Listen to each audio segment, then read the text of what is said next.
Fuck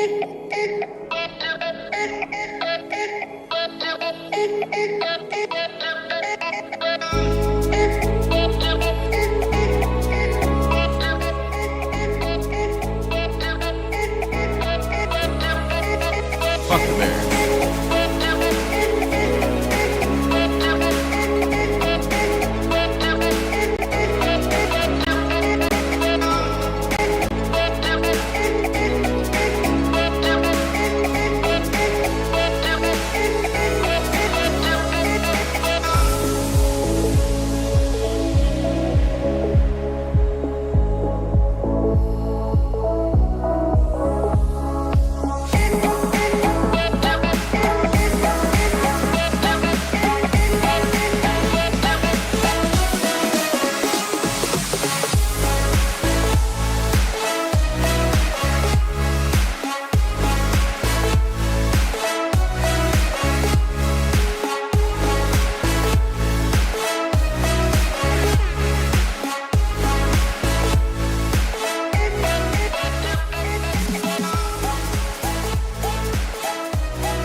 Pressured by Hutchinson, he goes down again.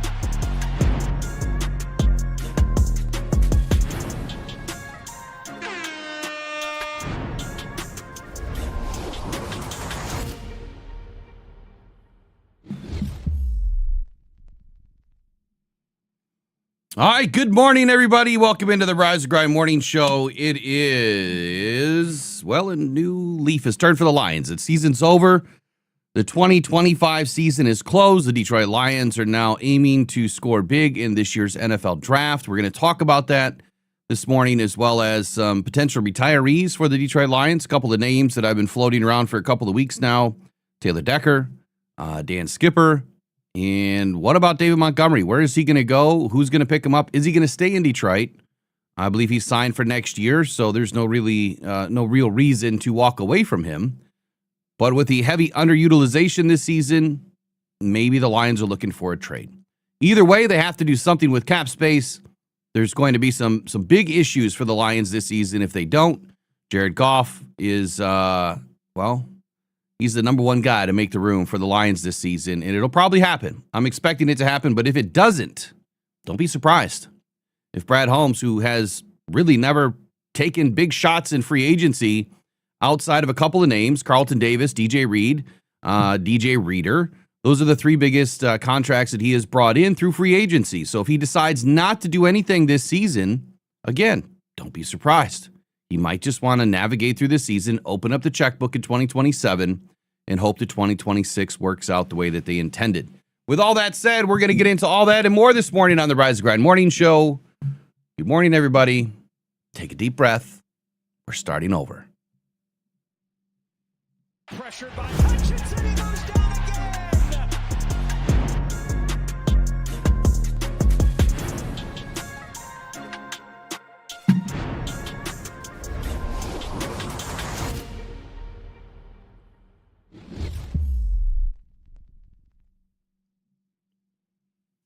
It's the Monday after. Eric, how are you, man?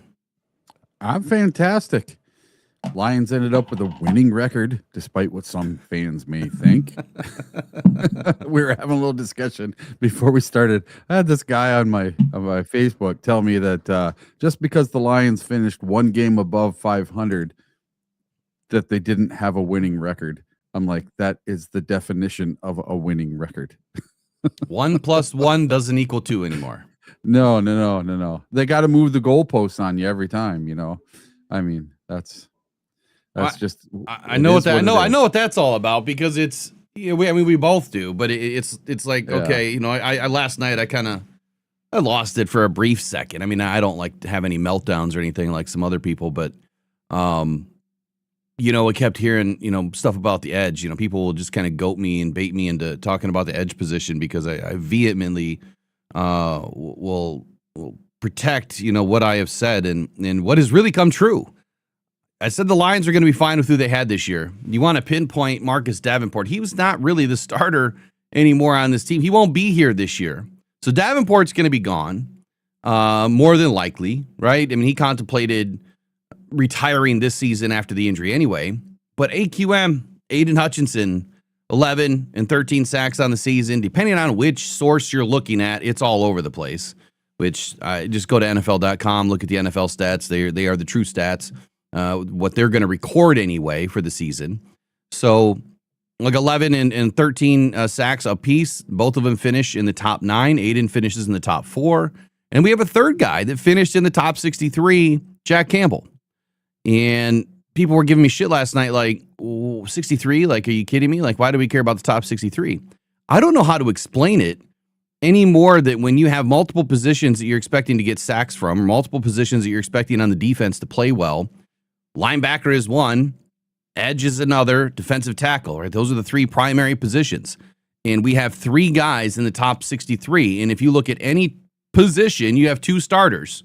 That means that we have 3 in the top 64, which would be the top 2 starters on any team that are going to get you sacks. And the Lions have 3 players in the top 63. It may not sound like a big deal, but it's kind of a big deal. And having 2 in the top 9, I think just epitomizes what I've been saying about this team. Like this defense is not created to just get after the quarterback. And before I get lost in my own sauce this morning, I just want to be clear.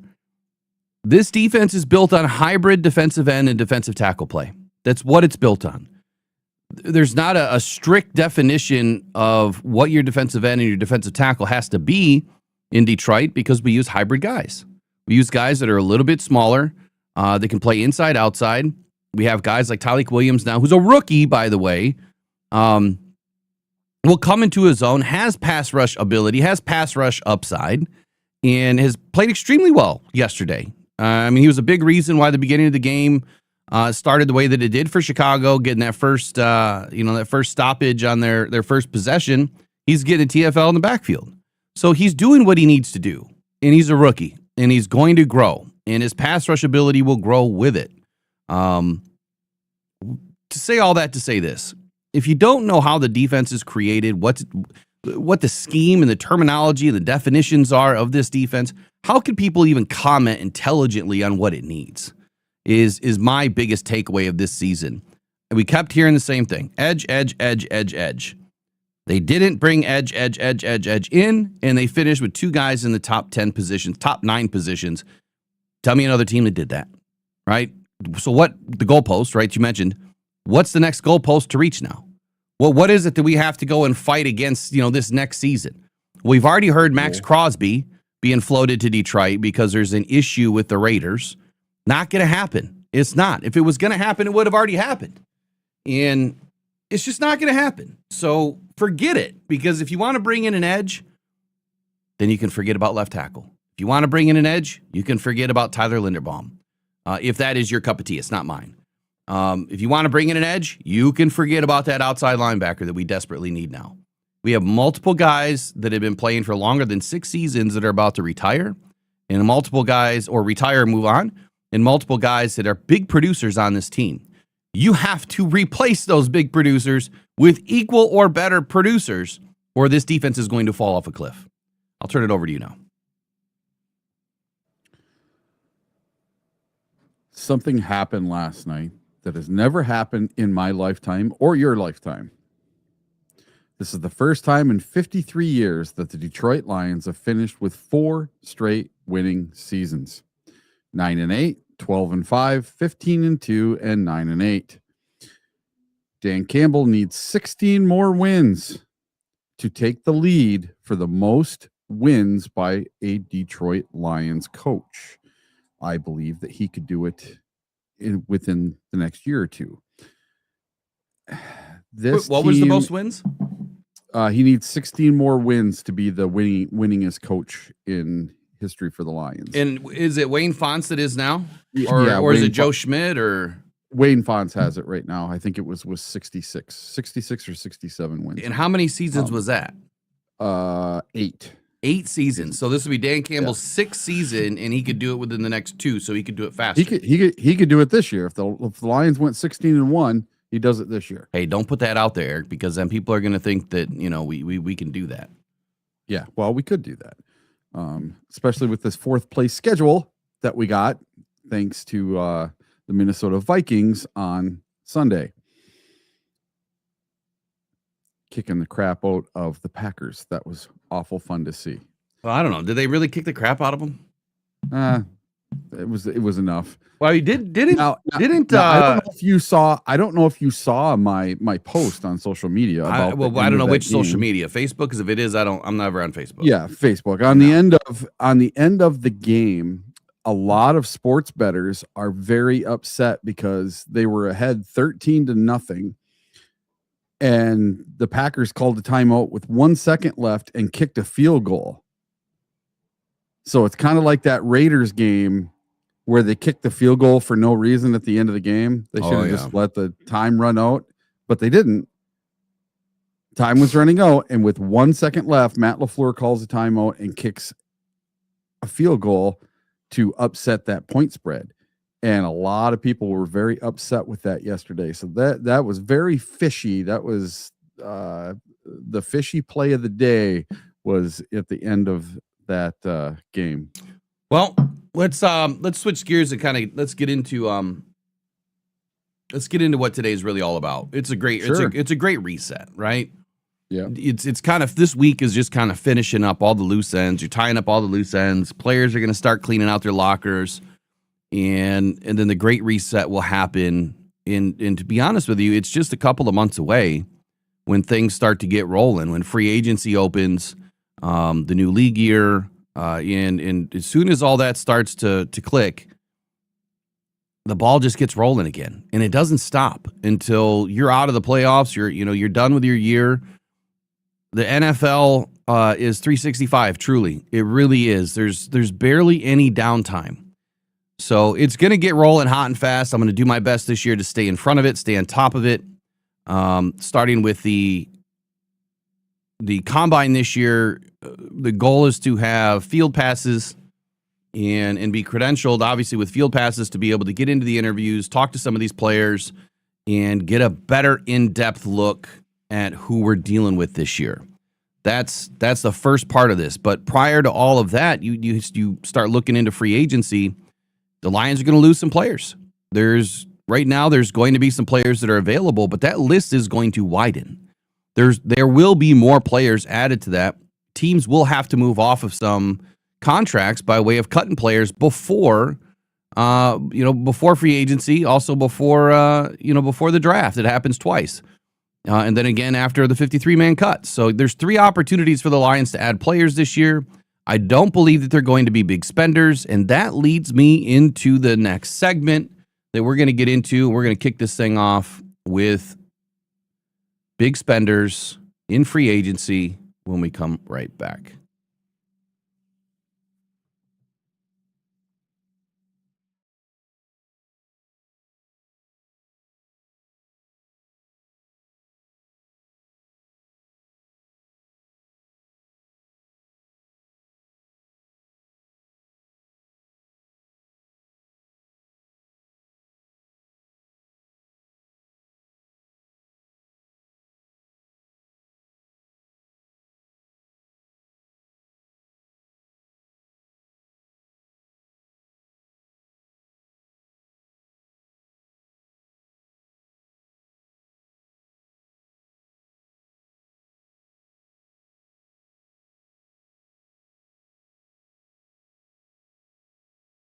All right, so I want to talk about big spenders. Eric, this is a topic that is near and dear to my heart because every year I say you can't buy a team. Now, a lot of people are looking at Chicago and they're saying, but wait. Ryan Poles bought a team, and look, they're in the playoffs this year. That's not how it works, right? Let's see if they can actually go past round 1. When you look at the NFC North, the best statement that I heard last night, Eric, was from Jim Jackson during the live stream. And he said, when we beat the Bears today and you look at the records, the Packers didn't have a better win record than us. The Vikings didn't have a better win record than us. We're tied essentially at 9-8 apiece, but the Packers have that half full win that technically gets added because of the stupid rules of the NFL. And that makes you feel a little bit better that this division was separated by 2 games, and the Bears kind of defaulted their way into this because the Lions lost games they shouldn't have. There was games that were heavily reffed and criticized as they should have been, scrutinized as they will be again in this offseason, that ruined the Lions' chances, but we kind of ruined it ourselves. And we'll hear what Taylor Decker had to say in just a few moments of why we had our chances, we missed our chances. It's our fault more than anything. We can't put all the blame on the refs. They had a hand in it, yes. But I'm talking about big spenders for a reason, and that's because I will always die on this hill, and I know I'm not alone. You can't buy a team. It never works for the longevity of your team. The Chicago Bears will lose a lot of players over this next year. They won't be able to maintain all these contracts that they have. It's impossible. But let's look at the teams right now. Eric, if you could pull up the NFL playoff standings right now. Who's in, who's out. And I'm going to give you a name. I'm going to give you a team. And you tell me if they're in or if they're out. And then I'm going to tell you where they rank in free agency spending. All right, I got them up. All right, let's just start with the Chicago Bears. They're in the playoffs. They're in, and they finished where? First in the NFC North. And they have the number 2 seed, right? Yep. Well, they spent the 9th most money in 2025. Contracts valued over $150.4 million. Total guaranteed, that's the number to worry about, $94.3 million. Number 9 in spending in 2025. All right, let's go with Indianapolis. They're out, right? Yes, Indy is not in the playoffs. Now, they were in. They were one of the hottest teams this year until they met the wall of injury. It started with Daniel Jones. Well, it started with other players, but Daniel Jones clearly was the most significant reason why the Indianapolis Colts did not finish their season on a high note and make it into the playoffs. They should have been. They were the hottest, one of the hottest teams in the league. They were 7-1 at one point and finished 8-9. I think they were 8-1 at one point, weren't they? But either way, it's tomato. $149.9 million spent last year, $85.7 million in guarantees. They were the 10th biggest spenders of 2025. How about let's go Green Bay Packers. They are the number 7 seed with the 9-7-1. So they in the playoffs. Technically really didn't have a better season than the Lions, right? But I guess technically they did by half a game. The head-to-head is math. Right, and the head-to-head is what really matters here. Had the Lions taken care of business, beat the Packers once, they beat the Vikings once, we're in front of the Chicago Bears. We're in front of the Chicago Bears with the number 2 seed right now. But you know what I'm going to tell you? We ain't going anywhere. We just didn't have enough this year. And don't let me forget to talk about giving your best, because I think that's going to be a big topic too. But talking about the Green Bay Packers, they were number 12 in free agency spending. Now, I don't believe that this includes the Micah Parsons contract. I think once you include the Micah Parsons contract, because this was truly free agency, I think once you include that contract, they're going to be closer to probably a top 4 or 5 spender, and they barely limped into the playoffs. So Green Bay, top 12, Chicago, top 9 spender, they limp into the playoffs, right? Defaulted their way into the playoffs, is my opinion. We lost more games that we shouldn't have lost, allowing both of these teams to do what they're doing right now. They don't look like good teams. They don't. The Packers lost 4 games to go into the playoffs, and the Bears lost 2. It's crazy. How about Jacksonville Jaguars? The Jaguars, they are in the playoffs. They are the number 3 seed with a 13-4 record. And they are the 11th biggest spender last year. So again, they're not the biggest spenders. They're not spending top 5 money here. And there's a big difference between spending at 11, 149.2 million and 94.9 million in total guarantees, as opposed to the number 1 team. And the number 2 team will go there. The Minnesota Vikings. Where did they end up this year? Yeah, 9-8, just like our Lions. Huh. But they ended up in 3rd place in the NFC North. And they spent the second most money in the league. $269.5 million in 2025 in free agency. Total guarantees $153.3 million. That is a big number to think about. All that guaranteed money that you can't walk away from, it is now on your books, and you are not a playoff team. And you've got a quarterback that took himself out of the game last night. Granted, he had a fractured wrist or whatever it was. Doesn't look like a good quarterback. Could be, one of the biggest modern era busts as far as quarterbacks are concerned. That is the label on his head right now anyway. But they spent the second most money there out of the playoffs. Let's go to the New York Giants. Are the New York Giants in the playoffs? No, and the New York Giants cost themselves yesterday. They beat the Dallas Cowboys yesterday, and they went from the number 2 seed to the number 7 seed, and they finished 15th out of 16 teams in the NFC with a 4-13 record. Okay. So the New York Giants for the season last year, $215 million spent in free agency, number 3 in the league last year, $138.8 million in guarantees. What does that tell you? You can't spend your way to the top, and you're not going to spend your way into the playoffs. How about Tennessee Titans? Where are the Tennessee Titans sitting right now? Oh, they're 16 out of 16. They went 3-14 with a 4th place in the AFC South. They sucked. 3-14, but they spent top 5 money.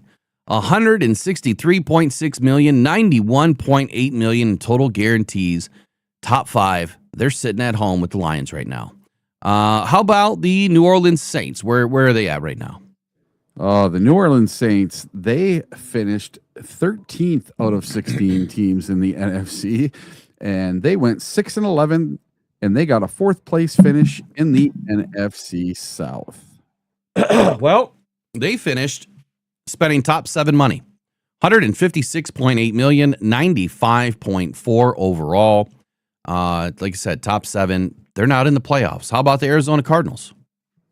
Oh, the Arizona Cardinals, once again, 16 out of 16 in the NFC, and they went 3-14 with a 4th place finish in the NFC West, and the Lions get to play those guys next year. Another 4th place finished team. That is 3 so far that spend top 10 money. The Arizona Cardinals at number 8, $154.5 million in total spending, $79.7 million in total guarantees.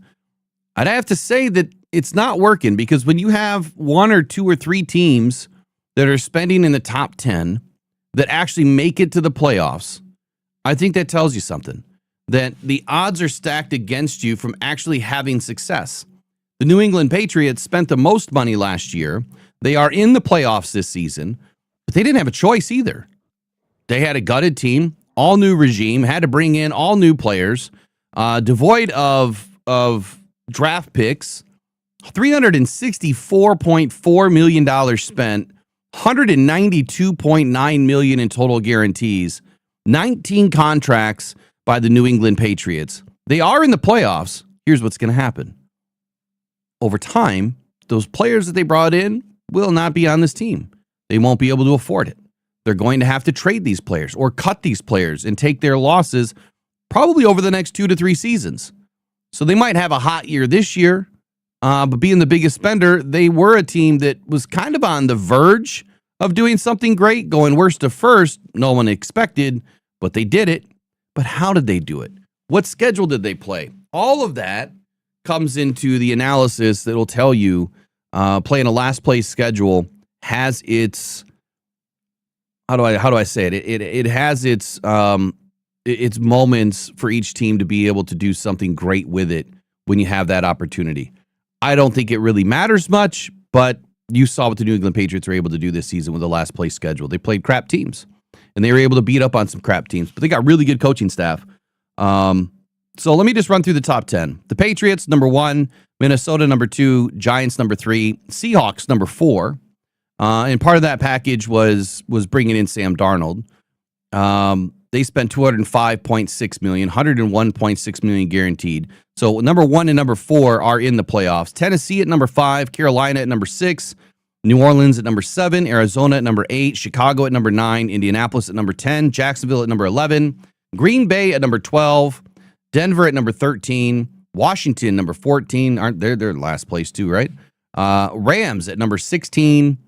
So how is it that teams like the Rams, perennial, playoff team now, spending middle of the road money? Buffalo Bills, number 17, spending middle of the road money. Atlanta Falcons spent the 18th most money. Houston Texans, number 19. The Los Angeles Chargers at number 20. And then there's the Detroit Lions at number 21. Spent $84 million, $45.7 million guaranteed. 21st most money spent. And they were real close. But they didn't need to spend a lot of money. We still have the number 1 offense or number 3 offense in the league. And a defense that was cooking in the first half of the season. Again, injuries were a big factor. But we didn't need to spend a bunch of money to get there. And we were almost there. You can give it any excuse you want, but I'll tell you this. They're not going to be spending a bunch of money this year either. They don't need to. There's no reason for it. They'll bring in a few players. They do every year. But I don't see them going out and spending 30, 40 million a year, APY, on any singular player to move the needle because it doesn't work. It just doesn't. Miami at 22, Pittsburgh at 23, Kansas City at 24, San Francisco at 25. So tell me how a team like the San Francisco 49ers at $67 million has now brought themselves all the way back into the playoffs. Did they get a 1 seed? They're the 6th seed with a 12-5 record, 3rd in the NFC West. Jesus. 12-5, and they got the 6th seed. Yeah, if they would have beaten the Seattle Seahawks the other night, they would have had the 1 seed. Oh, that's right. They lost. At home, and the playoffs would have went through San Francisco all the way to the Super Bowl because the Super Bowl is in San Fran. Well, how about this, man? Are the Philadelphia Eagles in the playoffs? Why, yes, they are the number 3 seed with an 11-6 record. Take a guess at how much money they spent last year. $97 million. How about 21? 21 million bucks. They spent the least amount of any team. The Baltimore Ravens spent $30 million. They're at number 31. The Cincinnati Bengals spent $42 million. They're number 30. The Bucks spent $46 million, have one of the most potent offenses in the league at 29. The Dallas Cowboys spent $47 million. They shed a bunch of money by getting rid of Parsons and brought in some draft picks. The Cowboys are going to be the team to watch next year. The Cleveland Browns, they spent the 27th most money. The Las Vegas Raiders spent the 26th most money. So that is your free agency. Big spenders don't win segment of the day. Be right back. Pressured by Hutchinson, he goes down again.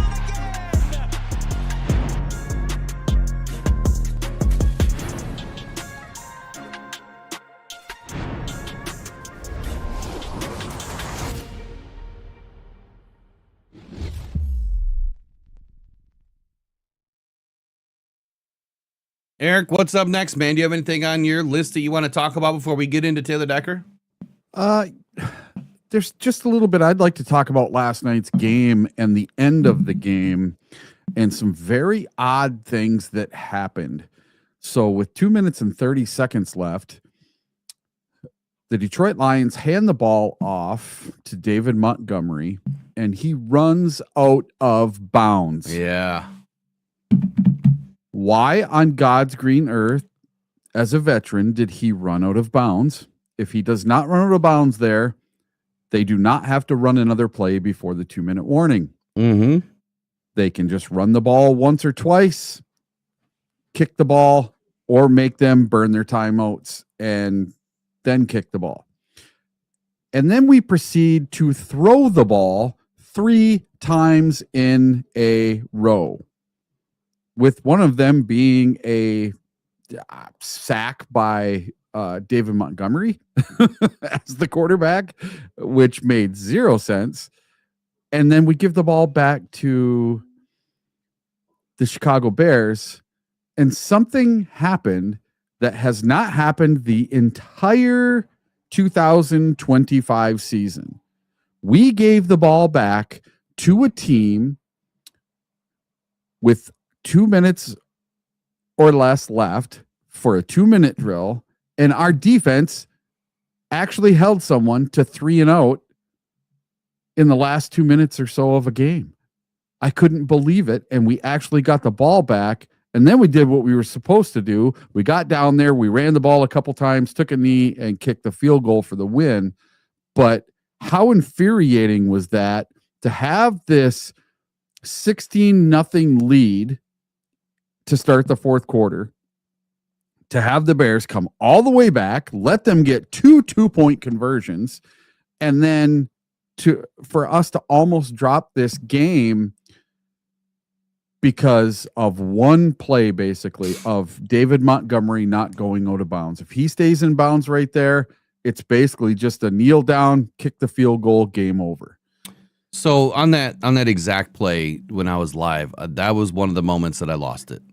I was screaming at David, like, why are you going out of bounds? And like 3 seconds later, Tom Brady, yeah, don't like David Montgomery going out of bounds there. You want to stay in bounds. Yeah. So does that speak to maybe why David Montgomery hasn't been getting a ton of touches? Like, that's the mental part of the game right there that tells you we are up against it. We're in scoring position, at least with a field goal. And if you stay in bounds, to your point, I'm not going to reiterate the whole thing. You can get the clock down to the 2-minute warning. You run it 3 more times, and whether you gain yards and hope that Jahmyr Gibbs, like I said last night, you run the ball, you hope that Jahmyr hopefully breaks one. And so when we're throwing the ball 3 times in a row, I'm like, why are we doing this? Why are we screwing around throwing the ball? Run it, hope that Jahmyr breaks one, and if he does, great, try to move up. So it was after that whole set of plays, right? We throw the interception, blah, blah, blah, we get the ball back, we go back down, and instead of just trying to get closer and trying to get Jake Bates in better position, it's like we dink and dunk the ball around. And instead of, using some of that clock, okay, you avoid maybe a fumble, right? That's about it. You avoid a fumble. And that's the only thing that I could say that maybe Dan Campbell prevented. But if you tell the guys, hey, you put 2 arms around that ball, and you don't let go, and you just run wherever you're going, yeah, you can't run the same when you're like that, right? You're restricted when versus carrying the ball out wide or up high and tight. But that's what you tell them to do. You know what? And maybe if you break one, maybe if a hole opens, you can break one. And last night I saw plenty of opportunities for Jahmyr Gibbs. Instead of just following the hole and following his blockers, if he would just use some of that peripheral vision and see that the whole right side of the field is wide open, it is a jump cut and gone. And he didn't do it. And he had multiple opportunities last night. So yeah, there's some weird stuff that happened. Throwing that pass by Jared Goff, I've heard it from a lot of people online, like, you just don't do that there. I will die on this hill. I watched that play back about 7-8 times. In my opinion, Amon-Ra St. Brown was interfered with, and then the ball was tipped. It looked like the ball was tipped by the backer, and then the ball was tipped by the DB that was covering St. Brown or in front of St. Brown, and then the ball was intercepted. But prior to that backer getting his hands on it, St. Brown was nudged, which he was up in the air, so he kind of like bent over sideways. Then he was kicked in the head with a cleat. No flag. They get an interception. We won the game. It doesn't matter. But there should have been a flag there. And you guys can go watch the replays. I put it up on my Twitter. Will, I that was the next thing I wanted to bring up, was that exact same play. Mm-hmm. Because if you watch that play in the middle of the field, 10 yards in front of Amon-Ra St. Brown,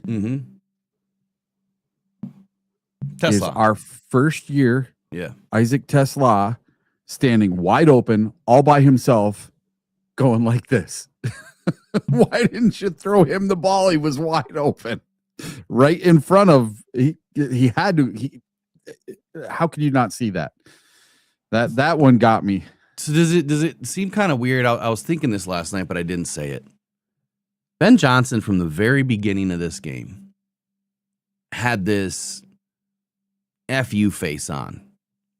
You know, the resting F face. You know what I'm talking about. And from the very beginning, it didn't change. It only got worse as the game went on. It just, was this game really scripted?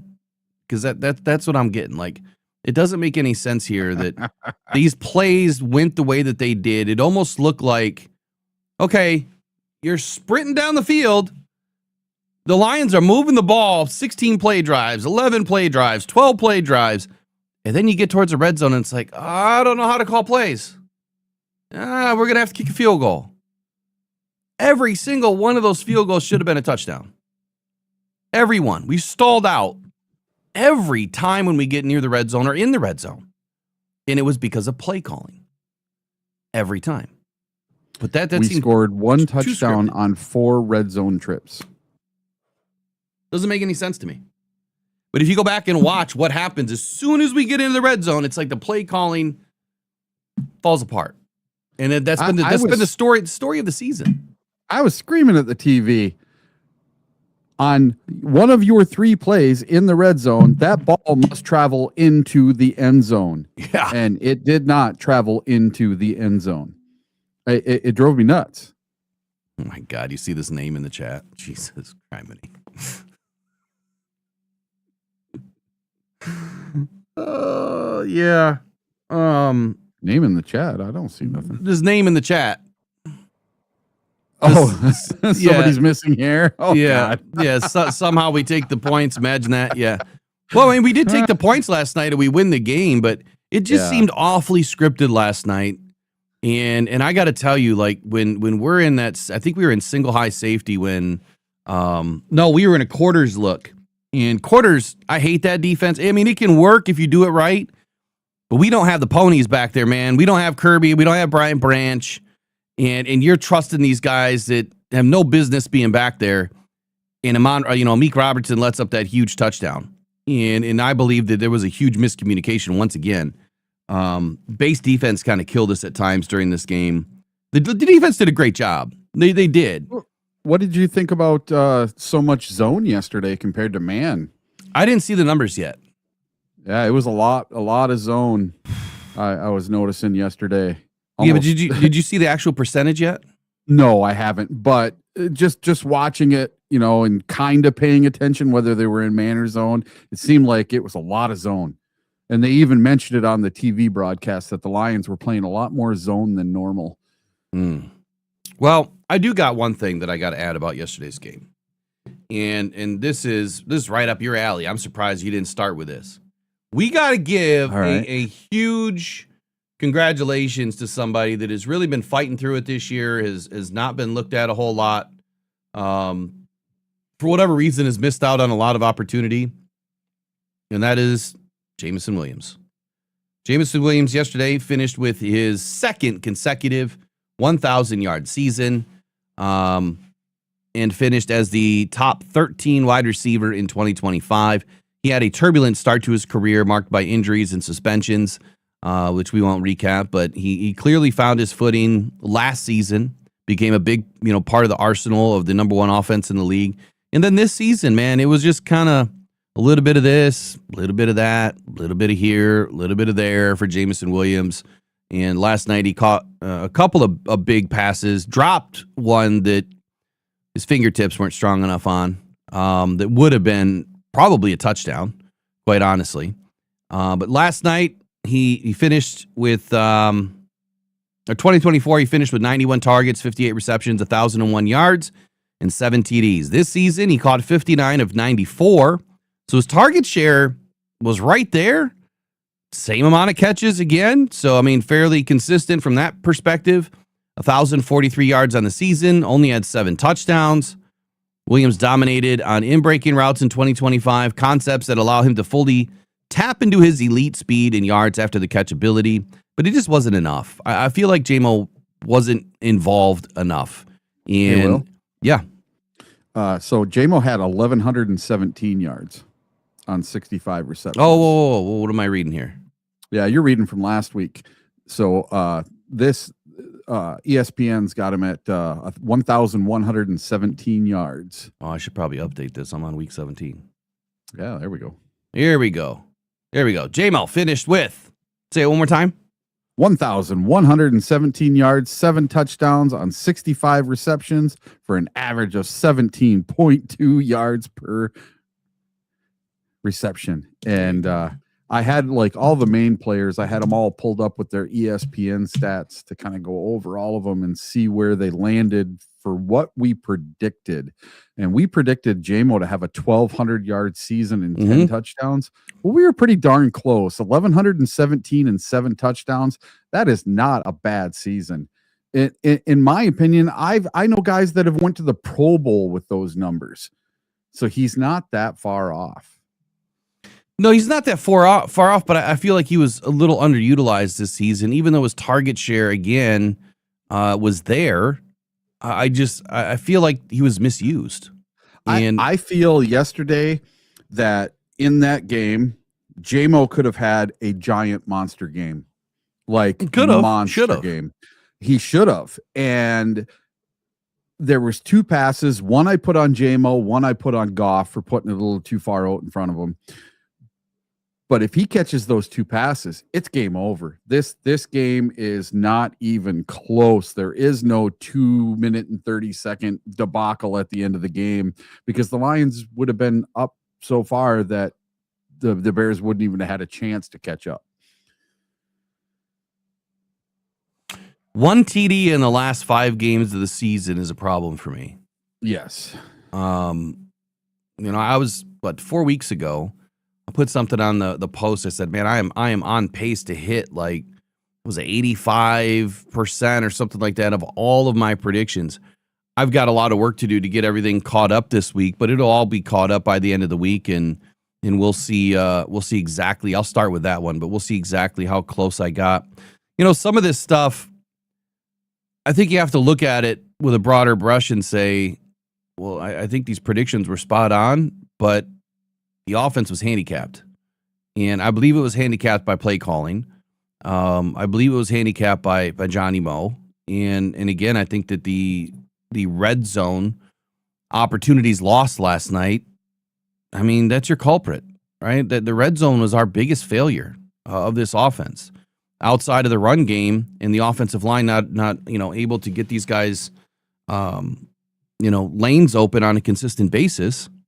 That was the biggest culprit to me. The red zone offense was a complete failure.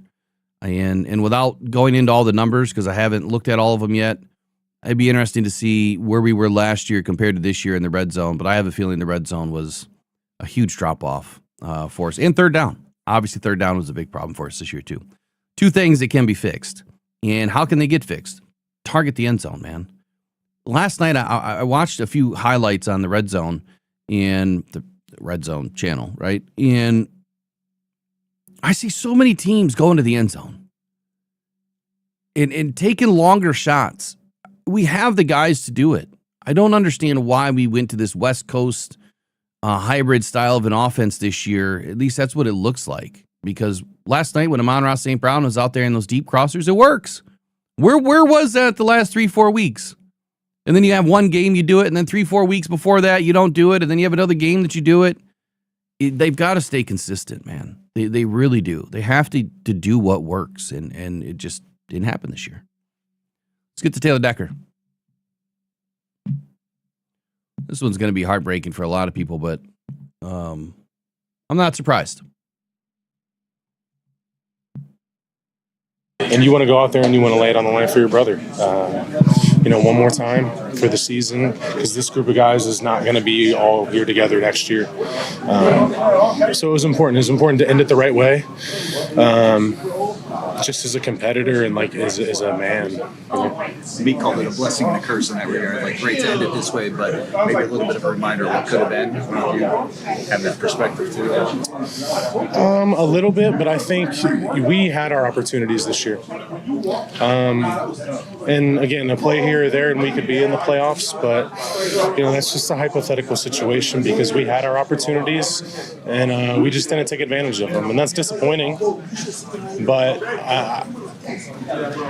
I think it's a testament to the character of the guys in this locker room that they came out to compete today and they came out to win, even though we knew we weren't going to advance. Playing as long as you have, does it become kind of more special, more bittersweet, more emotional when you reach this point in the year and your goals weren't realized? I've always been the type to try and just take every week for what it is, because I know that I am an emotional person. So if I kind of get in the weeds too much on that, it can kind of derail my process. So, but again, I'll go back to I think it's a privilege to play this game, and for me to be able to have played as long as I have so far. Every game matters to me because I'm closer to the end than I am the beginning. What will go into your process of talking with Kendra and making your decision for what your future might hold, and how long do you expect that might take, Taylor? I don't have an exact timeline on it. I would imagine it's going to be a couple months. I need to get away. I need to get away from football. I need to get my body feeling better. I need to make informed decisions. I need to get second opinions. There's a lot that I have to do because I want to make this decision moving forward informed. And I don't want to make it emotionally, because if I make it emotionally, I already know what the answer is going to be. But it's a massive decision, and it's not only about me. It's about my kids. I'll get emotional about that, but just to be able to show up and be the father that I want to be. It's not about, do I want to play football? So that's really important to me. Because I can make the selfish decision. I can keep playing until I can't walk anymore, or I can't throw the ball with my kids. But that's not what you do as a father and a husband. So that's going to weigh heavily into my decision. Is what is the future quality of life of mine going to look like, and how will that impact my kids? What are you feeling right now? Can you just walk us through kind of what's in your head, your emotions right now? I think the biggest thing is I just want to get away, because it's been really challenging for me mentally, just being in pain all the time, and knowing that you have to go out there and play anyway. I mean, I'm definitely I'm just not in a good mental state right now. I'm not sleeping well. I mean, I need to get away, and I go out there and I play because I love the game and I love my teammates, but at some point I have to make a decision for other people too. You know, so it's not only going to be about me. Because again, if it was only about me, I would play until I couldn't anymore. So it'll be a couple months. I got a lot of people to talk to. I got a lot of MRIs to get, and it's whatever it is. It's not going to be easy one way or the other. Because if I do come back, I know what I'm signing up for as far as putting my body through it again. And I know there's potential for, catastrophic injury and things like that. But then if I'm done, then it's over, And I've been in Detroit for a third of my life, and I've played football since 2002. It's weird. I told my wife this about a week and a half ago. You know how in those fantasy medieval shows, there's that old warrior, and he just wants to die in battle. I feel like that's how I feel, but I can't do that because it's not just me. Mm-hmm. It doesn't just affect me. Hypothetically speaking, die in battle. It's like the Halloween. And that makes it harder. That makes it so much harder because I know I can still play, but what is that going to make the future of my family look like, and my future? So, if this is what would this day mean to be here with these guys, to go out on a win, to have this feeling in the locker room one last time? I don't know, because I was not trying to be in the frame of mind that this will be my last one. because I think at that point, like the flood of emotions and everything would get the better of me, and then I would just make an erratic decision quickly, and that's just not what I want to do. I want to do this thing the right way. I'm gonna talk with Dan. I'm gonna talk with Brad. I'm gonna talk with my wife. I'm gonna talk with a lot of people. I'm gonna get a lot of perspectives, but ultimately, it's gonna come down to what I think. You've had some tough seasons. Is this the toughest season you've experienced for all those reasons you just sort of? For me, physically, yeah. I've been kind of on a 3-year stretch of being hurt for 3 straight years. But as far as just the overall pain and the impact on my day-to-day life, it was the worst one for sure. But the thing that makes me unsure is I feel like I've maybe had my best year. So, yeah. There's a lot to take in, because I could keep playing and then feel great for the next few years, but there's no way of knowing that until you're in it. It's kind of ironic because a lot of times people talk about careers and say it's not who you are, it's what you do. But I feel like you as a football player, it is who you are. How much more difficult does it make it to separate that? I think anybody who is flirting with the idea of like career mortality, you need to kind of look at the opportunities that could be ahead of you and at the next stage of life, because it's going to end at some point. You can't play football forever, and it will be challenging, but I'm going to need to find, if that is the decision that I make, what the opportunity could be in that for me, and I think that would make all of that easier. But as of right now, all I've done is I've played football forever. That's always what I've done. I've played offensive line since 2002. That's all I've played, and then I'm a fortunate player who's got to be on one team. I've got to be here for 10 years, and I take a lot of pride in that, and I think that makes it way heavy on my heart even more. Taylor, can you kind of walk us through what you went through physically behind the scenes just to be able to gut it out week in and week out? From the date of my surgery, I was June, right at the start of June, I don't know the exact date. From that day until the Kansas City game, I had 0 days off. And let me preface this with, we get paid a lot of money, so this is expected of me, and I know that. But on a human level, it doesn't make it any less challenging.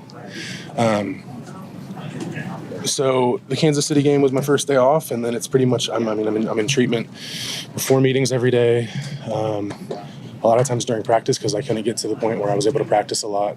And there with Austin, our PT, to be able to try and just do some things to add strength and things like that. Probably had like 6 or 7 different types of, not different types, but different injections. Steroid injections, PRP injections, gel injections, all sorts of things like that. I'd see an acupuncturist a couple times a week. I try to spend 4 to 5 hours a week in the hyperbaric chamber. I try to do a red light bed every day for 20 to 30 minutes, and then I would be doing stuff at home with a direct stim machine at night after I got home and put my kids to sleep.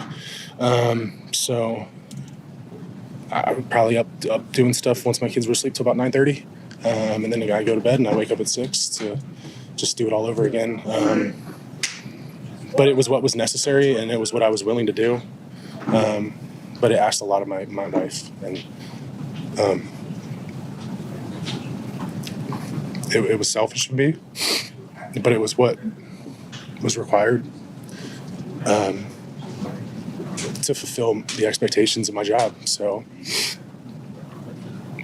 it's that's not something that if that's what my future is going to be, to continue to play, that's not something I'm willing to do, because I'm not willing to put my my family through it. I'm not willing to be distant and not be a present father, because your kids are only little once, and God willing, we have more. I want to be able to play with them, and I want to be able to throw the ball with them. I can't throw a football right now, no way. But could I, given the right set of circumstances? Maybe, but I need to go through that process.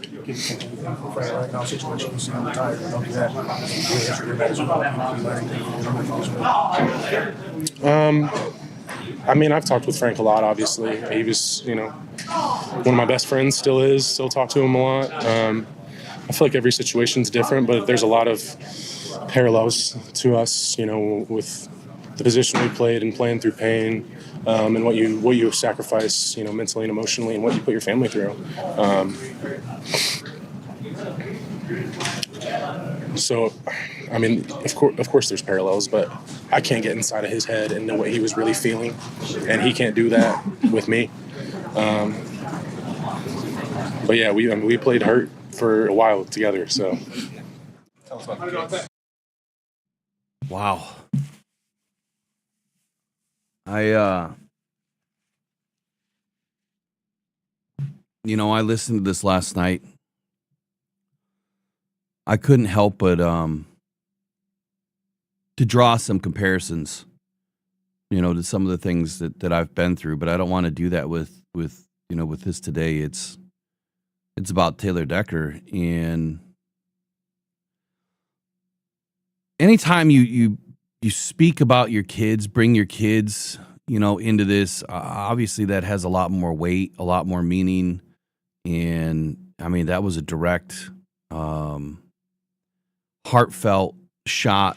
I could feel it, right? I could, as a father, I could feel it because I know what he's talking about. You make selfish decisions, and I'm going to run through a list of things, Eric, that I have here, but selfish decisions that you have to make in life, whether it's with your job, where you live, where they live, how often you see them, how often you don't, what you're doing with your life to be successful, and you're doing it for all the right reasons, but at the same time, those children, man, those kids, they only get that one moment to be, 7 years old on Christmas morning, 6 years old on Christmas morning, or however old they are this year on Christmas morning. I do believe that playing 2 holidays this year kind of ruined the season for some of these players that have families. And earlier, when I said, about giving it your all, and to remind me about playing to the fullest extent that you can possibly play and putting everything out there on the line, we saw that yesterday, I think, from this offensive line. I feel like they did a really good job, especially given, the fact of the injuries and some of the players that weren't able to suit up. But Taylor Decker especially, I thought he played pretty damn good game for being as injured as he is. And so now I want to go through a list of things the notes that I made about this interview and some things that kind of stuck out to me. So I'll start at the top. The opportunities he speaks to. The Lions had their opportunities. And, a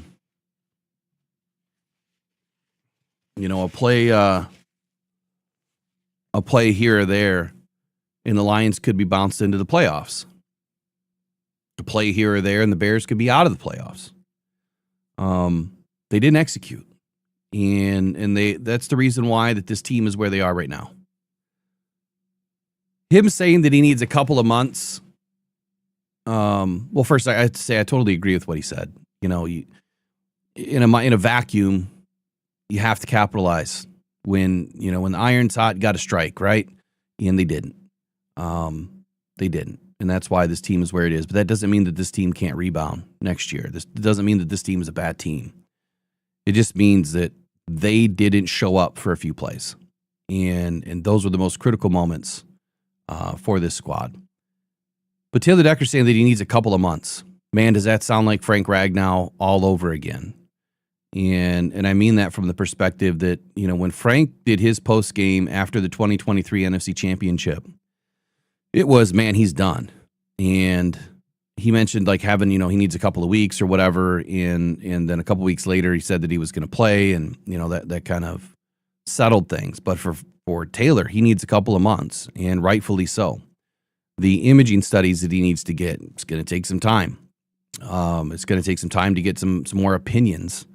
I'm getting the feeling, though, that the opinions aren't really going to matter. I feel like the opinions they're probably going to be the same as to what he's been hearing all season, but he wants to be informed and not making an emotional decision. He wants to make an informed decision about his future. Why? Because he knows in his heart, if it was all about him, if he was just a solo dude, he's going to play football forever and he's going to go die on his shield, hypothetically. Right? It's kind of what he stated there with, speaking of the old warrior in the movies, they just want to die in battle. it's all hypothetical speak, right? It's kind of like Ahmed Hassanin saying, I'll die for you, coach. It's what they mean, being football players that are all full of grit and emotion and toughness and testosterone, that they want to put it all out there on the field. That's why these players are in Detroit, because they meet the mentality and quality standards of what it means to go out there and put it all out there for the coach and your teammates, the organization, the city, the fans. It takes everything. And Taylor Decker has done that. Anytime that I speak about Taylor Decker retiring, it's not because I don't like the guy. You can see this. I've been watching this go on this year with Taylor Decker. You could feel it. You could feel that he was really torn up inside. And if you're human at all and you're not a narcissist, you understand that. Wanting to be informed states that he needs to feel that he needs to feel like a father that's involved, not an absent father. That probably hit me the hardest. And yeah, I shed a couple of tears when I'm hearing this last night. After I hung up, the post-game show and watched this sitting on the couch, I'm like, man, this dude just wants to be there for his kids. His kids are starting to grow up. And that's one of my biggest fears about players and contracts. It's, I don't know if some teams do contracts or don't do contracts based on a player's personal situation and family, because that does come into play at some point. And you could get bit, in the ass by a player that says, dude, I just need to go be a father. I made a bunch of money. I'm out. And I think that Taylor Decker is as professional as they come. I think that he cares about this team, the organization, and his contract and what that means. You hear multiple times where he says that he wants to be a better father, but he also wants to be the best teammate, and he wants to be able to be the best football player that he can be. How do you weigh this scale, that has, 3-4 different, balance beams, if you will? But being a better father is for him, it's not financial. He's got that. It's not providing. He's got that. It's just being there.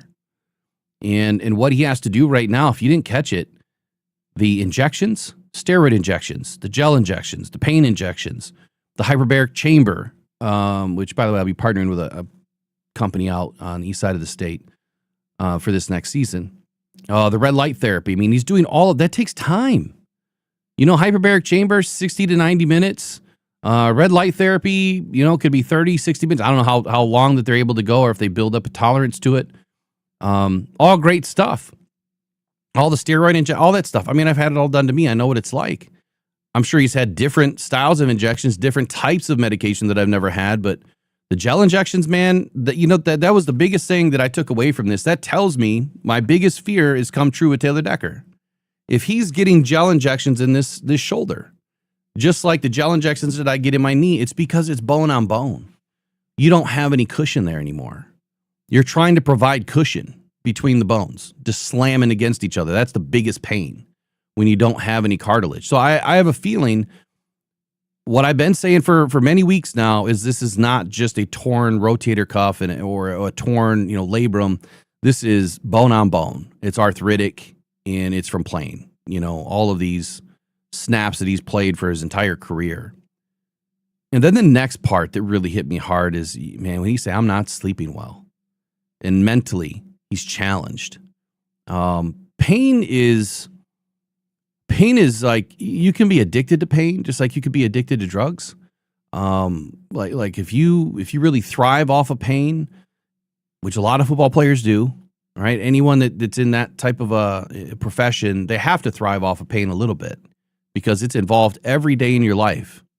But man, pain can really screw you up mentally. I go through pain every day, and it is a battle every day. And so I get the mental challenges that he's going through. Not able to do this because I know it's going to cause me pain. Not able to do that because I know it's going to cause, that's what he's up against. But I'm also not playing football. I'm just trying to live a regular dude's life. I could only imagine the level of threshold of pain that he's going through, both mentally, emotionally, physically. It's not easy. That's really all I wanted to go through on Taylor Decker. So when I say that if he retires, I'm not going to be mad at the dude. I'm not going to talk crap about him like some fans will. That is the stupidest thing that we're going to see this offseason is fans just being stupid. Taylor needs to take care of himself first and for his family first. Because wanting to be able to throw a football and you can't even throw a football to your kids, and thinking about the future impacts of playing one more season that could be catastrophic for your body, you might not be able to walk in another 10, 15, 20 years, or even 5. You might not be able to use that arm at all in the next few seasons or a few years. Like, that takes away your quality of life. What if you can't even hold a fishing pole with your kids? You know, what if you can't pull a sled around the backyard? There's so many different things that are going to impact his life moving forward. I feel for the dude. And I think that the writing's on the wall. He wants to be a Detroit Lion. He wants to win a Super Bowl. But I would say this, man, Taylor, like, dude, take this. This is my take for Taylor. Take the season off. Stay healthy, right? Keep your weight. Keep training, but don't take all the hits, and be that backup that we need next playoffs. If we're down some players and it's week 9 and we need a left tackle, be ready, right? That's what I would do if I'm him.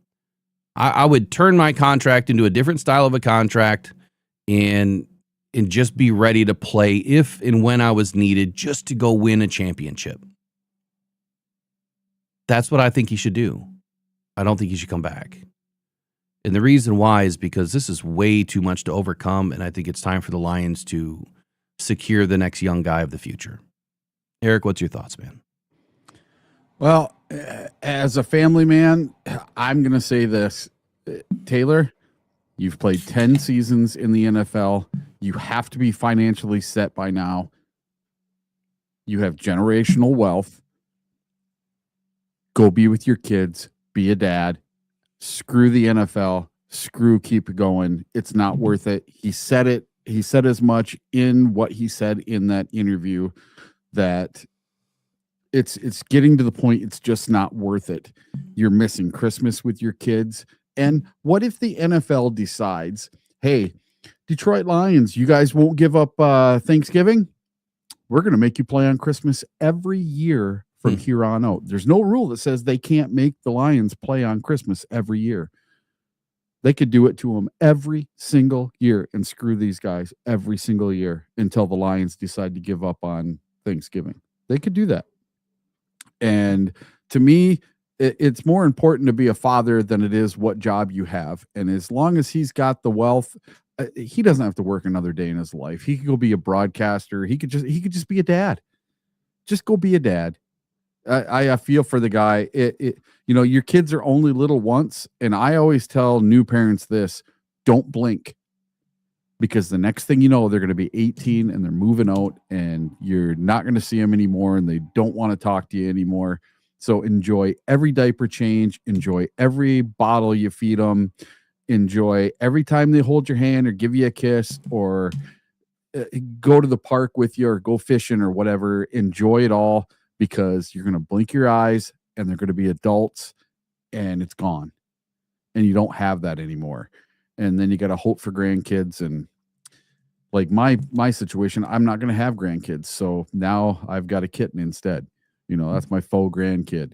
So if I had anything to say to Taylor Decker, just man to man, I'd be like, dude, just go be with your family. It's not worth it anymore. And then what are his knees like? What are his ankles like? Because you got to remember, he had all those surgeries on his ankle and stuff. The dude wants to be able to walk with his kids. Do you want your kids to have to push you around in a wheelchair?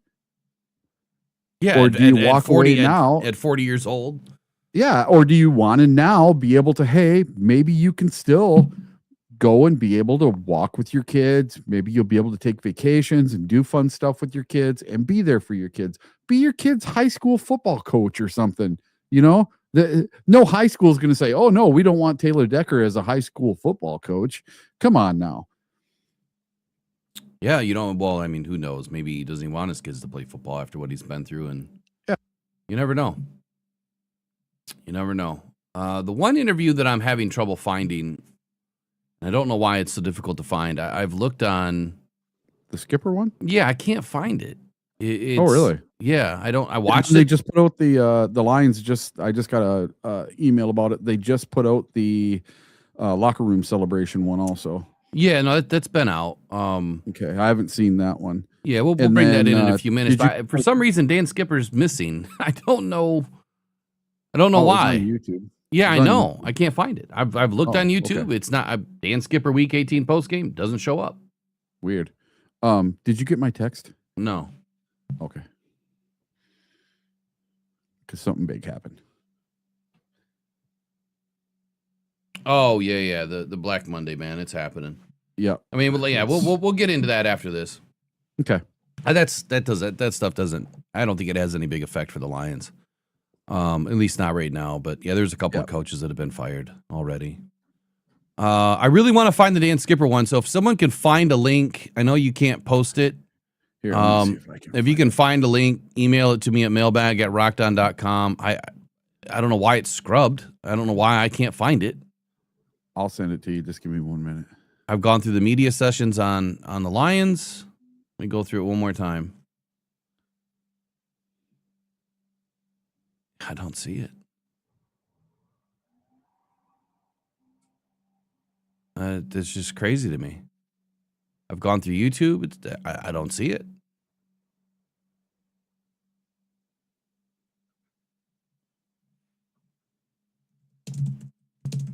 Because that one was also really good.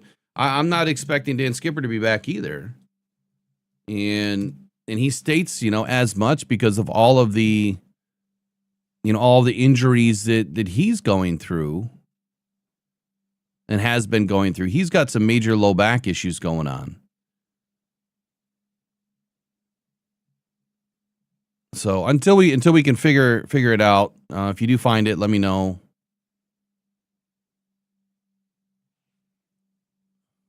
What's BZ?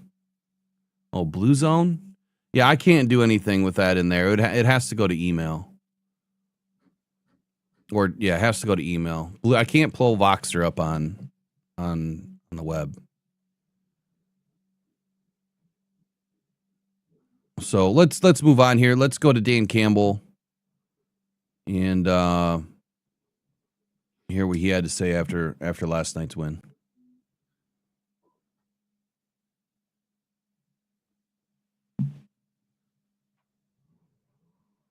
Take me just a couple of seconds. Be right back.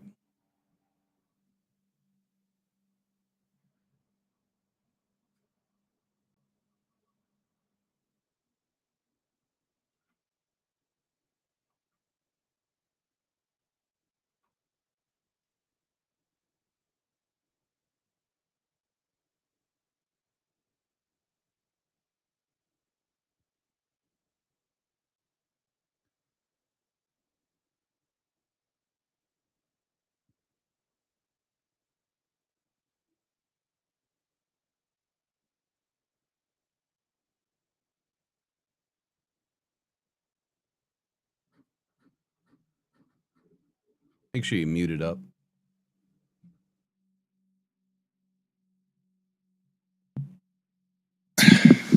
Good win by the guys. Proud of them. That's the way to finish. I didn't expect anything different out of them, just knowing the guys that we had. And I tell you what, but nonetheless, I'm still proud of them because, it's not always the easiest thing. You get eliminated, and it's hard for some guys to, you're back out in the elements, and it's with the team that's already clinched. But our guys fought, man, and from the beginning.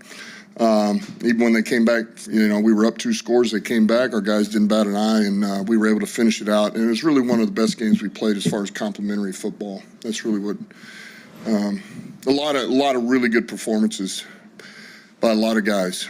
Questions? Just the defense in particular, Dan, especially the run defense. That was a team that came in, I think, averaged about 150 yards. 65 yards was the lowest they've had all year long. You really seemed to control that part of it, and they couldn't really get going because of it. It seemed especially early. Yeah, I mean, that was big. It's always going to be an emphasis during the week, but we knew that was, that's what you have to do to control that offense. You have to be able to control the run game. And for us, we knew we wanted to get going. we really kind of opened it up with a pass game, but then once we did, and some of the perimeter runs, that we really started busting it open. I thought the old line did a good job. Really proud of Decker and Graham. Man, Hubbard, getting his first start in a while off the practice squad, ready to go.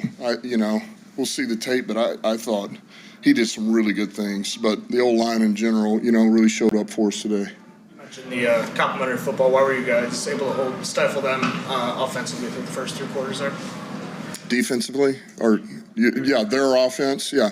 Well, we were able to get off the field, and so we didn't get any of these explosive runs. They hit a couple, but 7-yard gain, and then we're able to get 2 more stops, right? And we get off the field, and so man, the 3 and outs were big, and then we were able to control it on offense. We had some long drives, took up a lot of the clock. Conversions, we got to turn those into touchdowns, but ultimately makes it hard. When you're the other play caller on the other sideline and your offense can't stay on the field, you just went through 3 plays, and you're like, okay, what's going on? You start going through what should we get to? Well, you only ran 3 plays, so, and then you come back and now you only run 6 plays.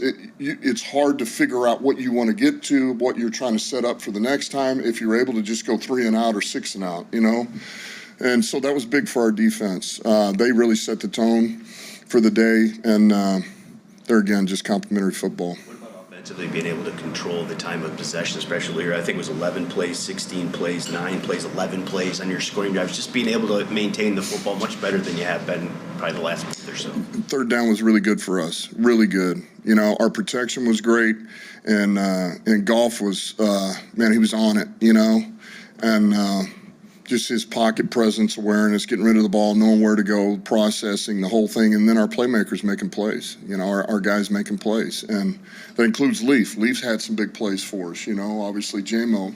Saint was huge once again. When is he not huge? But I felt like everybody had a hand in that. Gibbs, even Furt. We were able to spread it around, and Goff found them.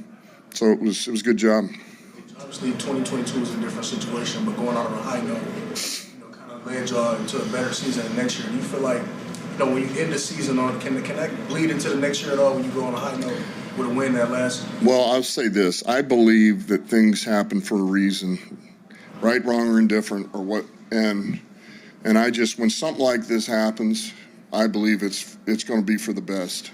And it's up to Brad and I to make it for the best, and the guys that we know we're going to count on that are on this team. So that's how I view it, because as good as it felt to get that, and it's the last one, let's call it what it is. Pretty pissed all week, and it's a bad feeling. And now we're going into the playoffs, and you get to watch everybody else go while you're sitting at home, and it's frustrating. So that's what fuels you. We don't want to be doing that again next year. That's not where we want to be. You got to get in. What showed up today in your mind that maybe you hadn't seen for several weeks with this team? Well, probably just that complimentary football. Honestly, when we needed it most, all 3 phases really showed up for us in a big way. It was like clockwork. We were able to control the time of possession. The not that we were necessarily trying to do that, but have these long drives, and then and about the time, something bad happens on offense, the defense steps right up and just comes up with a big takeaway or, a big stop. And then when we get scored on, our offense goes right down the field when we needed it. That series at the end where we have the turnover, defense holds them, forces the punt, and then we go back. Goff hit Saint for that huge play. We got some runs there to get us in field goal range, and then Bates, after the one he had earlier, steps up in a critical and makes it. That's what winning teams do, and we haven't had that in a while. It's been a while. It's been a few weeks. Did you learn anything about your team this week, or did it just reaffirm? No, I think it reaffirmed. We'll know some things just watching the tape about how some of these guys did, particularly some of the young guys. But the guys that I knew we could count on showed up again, one more time, which didn't surprise me one bit. And, I still believe the nucleus of this team is right. I really do. but we're going to need to make a few changes, and that's not just talking about that. It'll be collectively. We're going to have to work through some things to get the best version of ourselves. You got a lot of old friends on that sideline. Did that give you or the team any extra juice, do you think, coming into this one at all? I mean, I don't, honestly, I've been so whatever with what happened last week, and just trying to get prepared for this one, and get our guys ready to go. I don't know. You'd have to ask them. But listen, I wish them well. A lot of people that I think a lot of over there, between obviously, Ben and the guys that were with us, JT and L. But then, man, that half that staff's from New Orleans. They were, I know those guys. I coach with them in New Orleans. So I wish them the best of luck. And, I respect the hell out of them. They're good coaches, good men. All of these ones matter. Nothing too crazy there. But I will say, Eric, I don't know if you noticed it. Big energy out of Dan Campbell to end this last one. I was saying during the live stream yesterday, I'm like, man, Dan's got some scruff going on. His goatee's a little bit longer. He had some scruff on his sideburns. He looked a little older over the last week. Maybe he was having a little too much of Miller Lite this past week. I don't know. He kind of reminds me of that one actor. What's his name? Bridges. Jeff Bridges? Jeff Bridges. That's who he looked like yesterday when he was on the sideline. He looked just like Jeff Bridges. I was trying to take a picture and I was going to do like a side-by-side view. I never got it put together. But a lot of energy out of Dan Campbell in this one. And I think the reason why is, well, one, you won. And two, you beat Ben Johnson, which in my opinion, like that is game number one every year. That is the only game that matters every year for this team as far as a rivalry. I think that the Packers rivalry, started to heat up pretty good, and I think that's now going to dissipate with the Bears. That's rivalry number one, man. Enemy number one for me will always be the Bears. Not to say that the Packers don't matter. It's just I feel like it's different now with what's on the line. Play calling was still an issue yesterday for Dan Campbell. The defense obviously was playing pretty well, able to get those guys out, multiple 3 and outs, 6 and outs. Then he spoke to, over there on their offense, they weren't able to kind of get into a rhythm. And rhythm is obviously a big key for any offense to have success. But speaking to that end, rhythm, what the hell was going on with the refs yesterday? We're moving the ball, and then it's like penalty, rehuddle, penalty. Oh, more time, rehuddle. It's like every time we got going, the refs had to do something stupid. They had to have 15, community meetings and then reset whatever, the clock or whatever was going on. They were stalling our rhythm. And if you notice, it happened every time we were getting close to the red zone. They'd kill it every time. And I think that was by design, because if they're not throwing flags, if they're not calling penalties, what the hell were they doing? It just didn't make any sense to me, but I felt like, well, I guess it does make perfect sense. That part, I felt like the NFL was interfering. And if your eyes are not wide open this year, it's not just the Lions. You can go around the league and talk to every fan base about these refs this year. It has been increasingly, getting worse and worse and worse and worse with what these refs are doing. And if you really take a deeper look at some of these rules and some of the penalties that they're calling, they have now set this up. For instance, they took away Jamo's first down. His knee was not down. It looked like it hit the ground. It didn't. Every angle that I saw, it didn't. And what did they say? Replay assist. Took it away. Well, why did they use replay assist and not the ref? What can't you do on replay assist? You can't challenge it. I think that is the dumbest thing ever. That they can now just use replay assist whenever they want. That is a direct interference into the game. Replay assist needs to get the hell out. Replay assist should only be used during a challenge. That is for me. That's one that has to go. So, what are your thoughts on Dan? What are your thoughts on the replay assist on JMO and his energy last night in his postgame?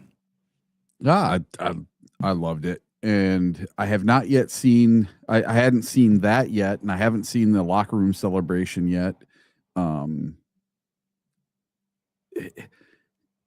I like his energy heading into 2026. I didn't put it that expect- way.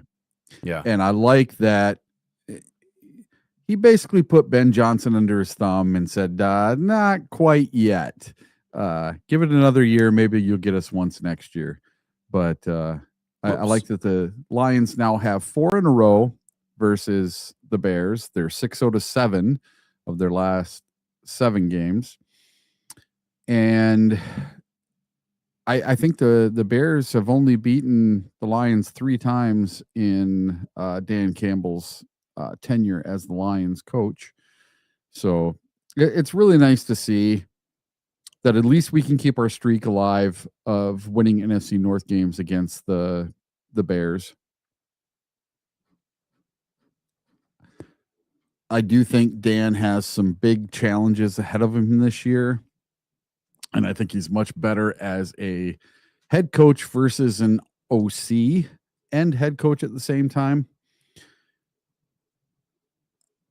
I have to wonder if it would have won us a few more games had we had the proper OC this year. I think that would have been the difference, because this team, I mean, seriously, this team is just as good as the Bears. This team is just as good as the Packers, and they're both headed to the playoffs. So, what was your other question? JMO. About JMO? I think JMO was great yesterday. No, the first down that was taken away by the refs. The refs interfering. Yeah, dude, I don't know how that can happen. I thought replay assist was supposed to be for things that are totally blatant that the refs get completely wrong. Like, was that an interception or not an interception? Was that a catch or not a catch? Was it just blatantly not a catch and they missed it, right? It's supposed to be something blatantly missed.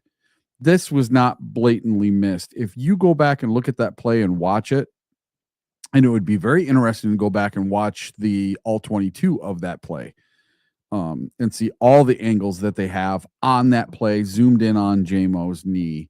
I'm guessing that it would be a much different story if you could look at all the angles like they could from New York. So something was very funky on that play.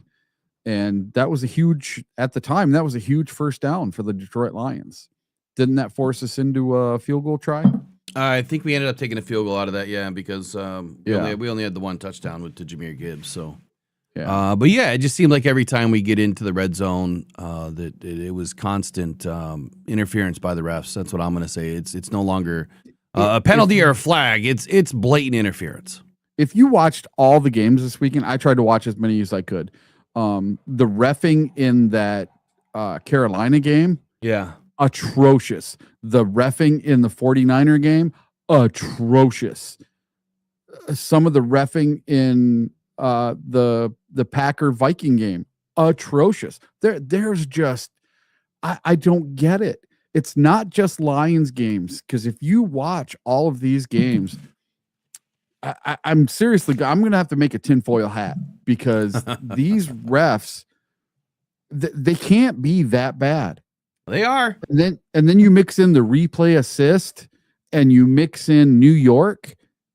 How can it be that bad? Listen, we ended up, you and I, being able to be media members for the UFL last year for the Michigan Panthers. Yeah. And they do reffing right. They get it right. They are so on board, above board. They show you everything. You get to hear everything. You hear what the refs are saying. You hear what the communicators are saying. You hear what New York is saying. You have a live feed on video showing you the person in New York looking at the screen. You see the screen that they're seeing. You hear what they're saying to the ref. Okay, I see his knee hit right here. So let's make the clock 3 minutes and 25 seconds.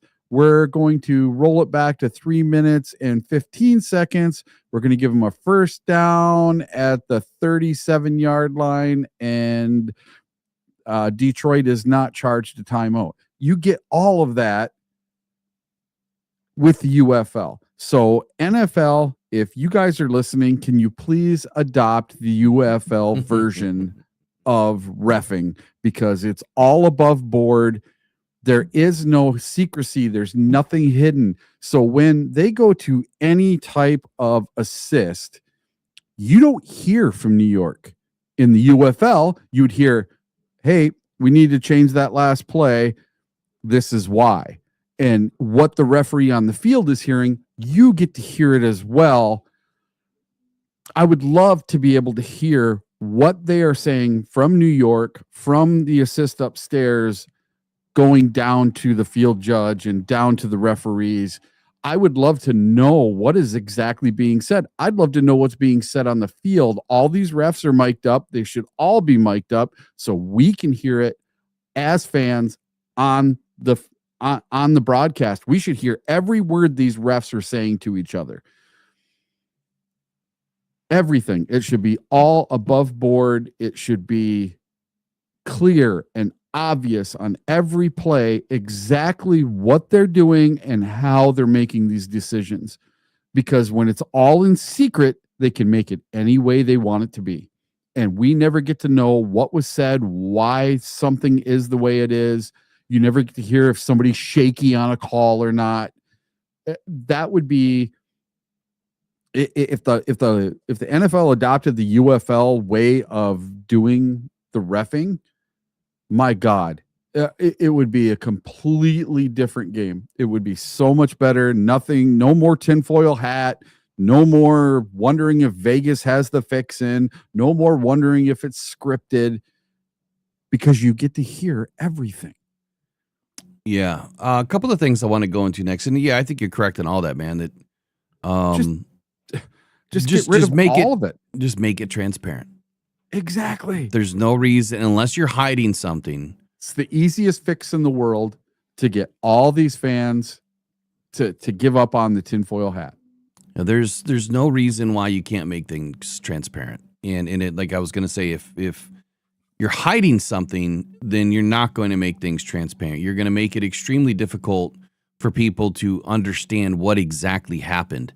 I don't have time to go into it today, but there was a pool report that came out over the weekend. I want to say it was from a 1 o'clock game, or there's a game on Saturday. I'll have to dig it up. We'll get into it tomorrow, but there was a pool report that clearly you could tell something was not right. And I think that the ref stuck his foot in his mouth. I can't remember everything about it, but I'll find it. I can't remember which game it was right now. I saved it though. It's in my email, so I have it. A couple of things up next. We'll just hit this real quick. 2 firings so far on the Black Monday. Kevin Stefanski was the latest. He was just let go about 30 minutes ago from the Browns. And Raheem Morris was let go last night, which was interesting. I mean, not even letting things settle for 24 hours? Even 12 hours? The next morning? Nope, you're out. That didn't make much sense either. But either way, those are 2 coaches that are available. I don't think that they are 2 coaches that matter a whole lot for the Lions. Raheem Morris is a defensive coach. Kevin Stefanski, I'm not interested at all. Not one bit. When you run the Browns the way that you run the Browns, why would we want that dude in here, period? And I'm not saying for head coaching positions, but he was the 2-time head coach of the year. Yeah. And now he's gone. How does that make sense? So maybe there's some toxicity in Cleveland. You know, if you heard post game, you know, some of the things that were said in Cincinnati with Jamar Chase, that's kind of interesting too. You know, what's going to happen in Cincinnati? Do you think that Zach Taylor could be let go in Cincinnati? Possibly. Now, that's somebody I wouldn't mind seeing as an OC for the Detroit Lions. Yeah. You know, and I don't think that Dan Campbell is afraid of bringing in competition. He's brought in people this entire time that, you know, could compete. Obviously, we just had 2 head coaches, you know, out of his tree so far. Kevin Stefanski is an offensive-minded coach, so, I mean, he would make sense as far as an offensive coordinator potential, but, you know, he might be up for another head coaching opportunity, especially given the fact that he was, to your point, getting, you know, won those 2 awards. I would just and he did it with the Browns. I would just say, well, how many years ago was that? Because didn't O'Connell got it last year, right? Who got it last year? I know Dan got screwed 2 years in a row. Yeah. Was that 2022? It doesn't matter. But Zach Taylor, yeah, I think that he's probably on the bubble. You know, I don't think you can totally blame Zach Taylor for everything that has gone on in Cincinnati, but Jamar Chase was pretty heated last night to a degree, stating that, you know, hey, there's some pretty obvious things that need to change here. One of which is Trey Hendrickson. He obviously won't be there. I don't think that they're going to re-sign him. I don't think he wants to be there. And I don't think that he's a fit for the Lions either, so I'm not even going to go down that road. Well, I mean, I'm sure I'll talk about it at some point. I'll do a video or something on it, but let's get into the Lions locker room. Go ahead.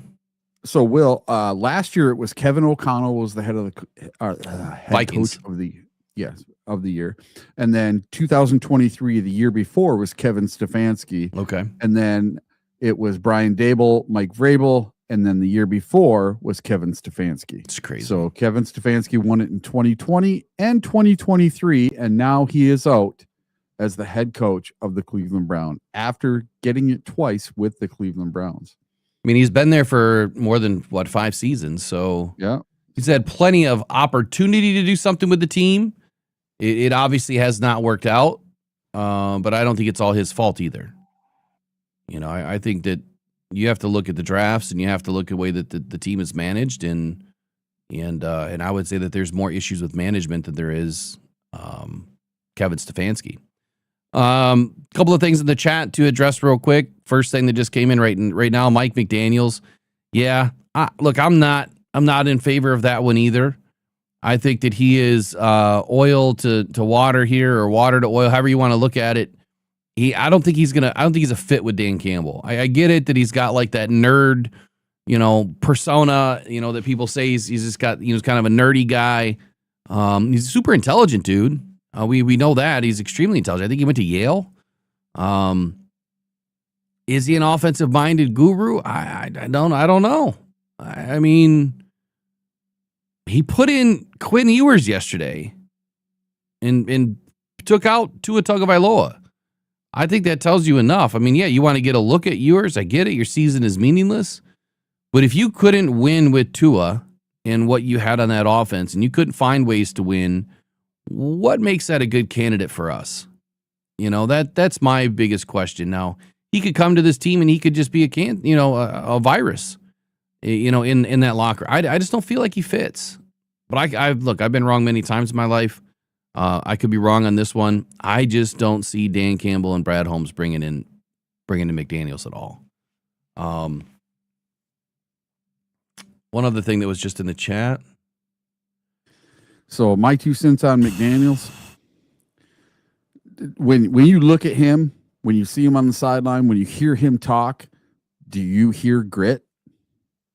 Oh, I hear a whiny little biatch is what I hear. Yeah, I know. Absolute that thumbs down on that one for OC. Nope. The one play that comes to mind is when they didn't have a play called against the Raiders, and he's just on the sideline going, ha, you know, Crosby, Max, we didn't have a play called. Max, we didn't have a play called. And he's just, laughing at Max. Max looking at him like, okay, whatever. I think he jumped offside. I like that kind of stuff. That doesn't excite me. You're not going to see Dan Campbell over there picking on somebody and just being stupid like that. I don't know. He's not a fit for me, man. You got to have composure. Composure is a big part of it. I don't think he has any. I think he's smart, but that only goes so far. There was something else in the chat. I'm trying to find it. Try to go back here.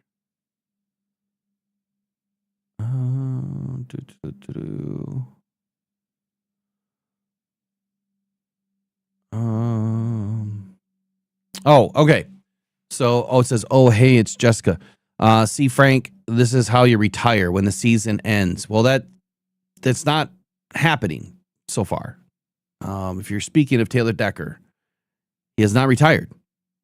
He says he needs a couple of months. So I don't know if you missed that part, but he hasn't retired yet. What I think that Taylor Decker will do, though, is I don't think that he's going to, hamstring Brad and Dan with their free agency period and or their drafting. That's what I don't think is going to happen. And if you look at the whole Frank Ragnow situation, him retiring post June 1 was done for a reason. And it is what it is. People can say that Brad Holmes made a mistake and didn't bring somebody in. If Frank could have played last year, that's who you wanted. Or this year, that's who you wanted. And they gave him enough time. It didn't work out. I don't think it changes how you draft. It doesn't change what you do in free agency. So, all right. We just got confirmation from Adam Schefter. Continuity in Cincinnati. The Bengals are bringing back head coach Zach Taylor and director of play personnel Duke Tobin for the 2026 season, per team president Mike Brown. So he's going to stay? Yep. So Zach Taylor is not being fired in Cincinnati. Interesting. I'm surprised. Interesting. All right, let's get to Dan Campbell post-game. I want you guys to pay attention to something, though. So, a lot of people are going to focus on Dan Campbell. I might play this twice. Hold on.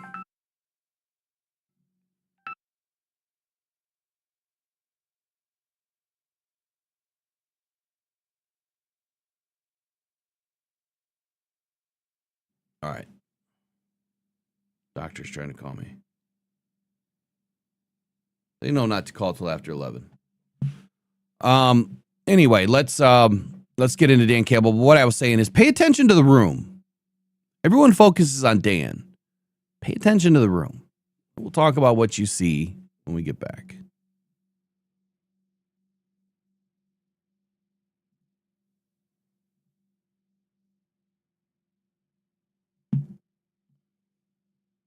Oh, come on.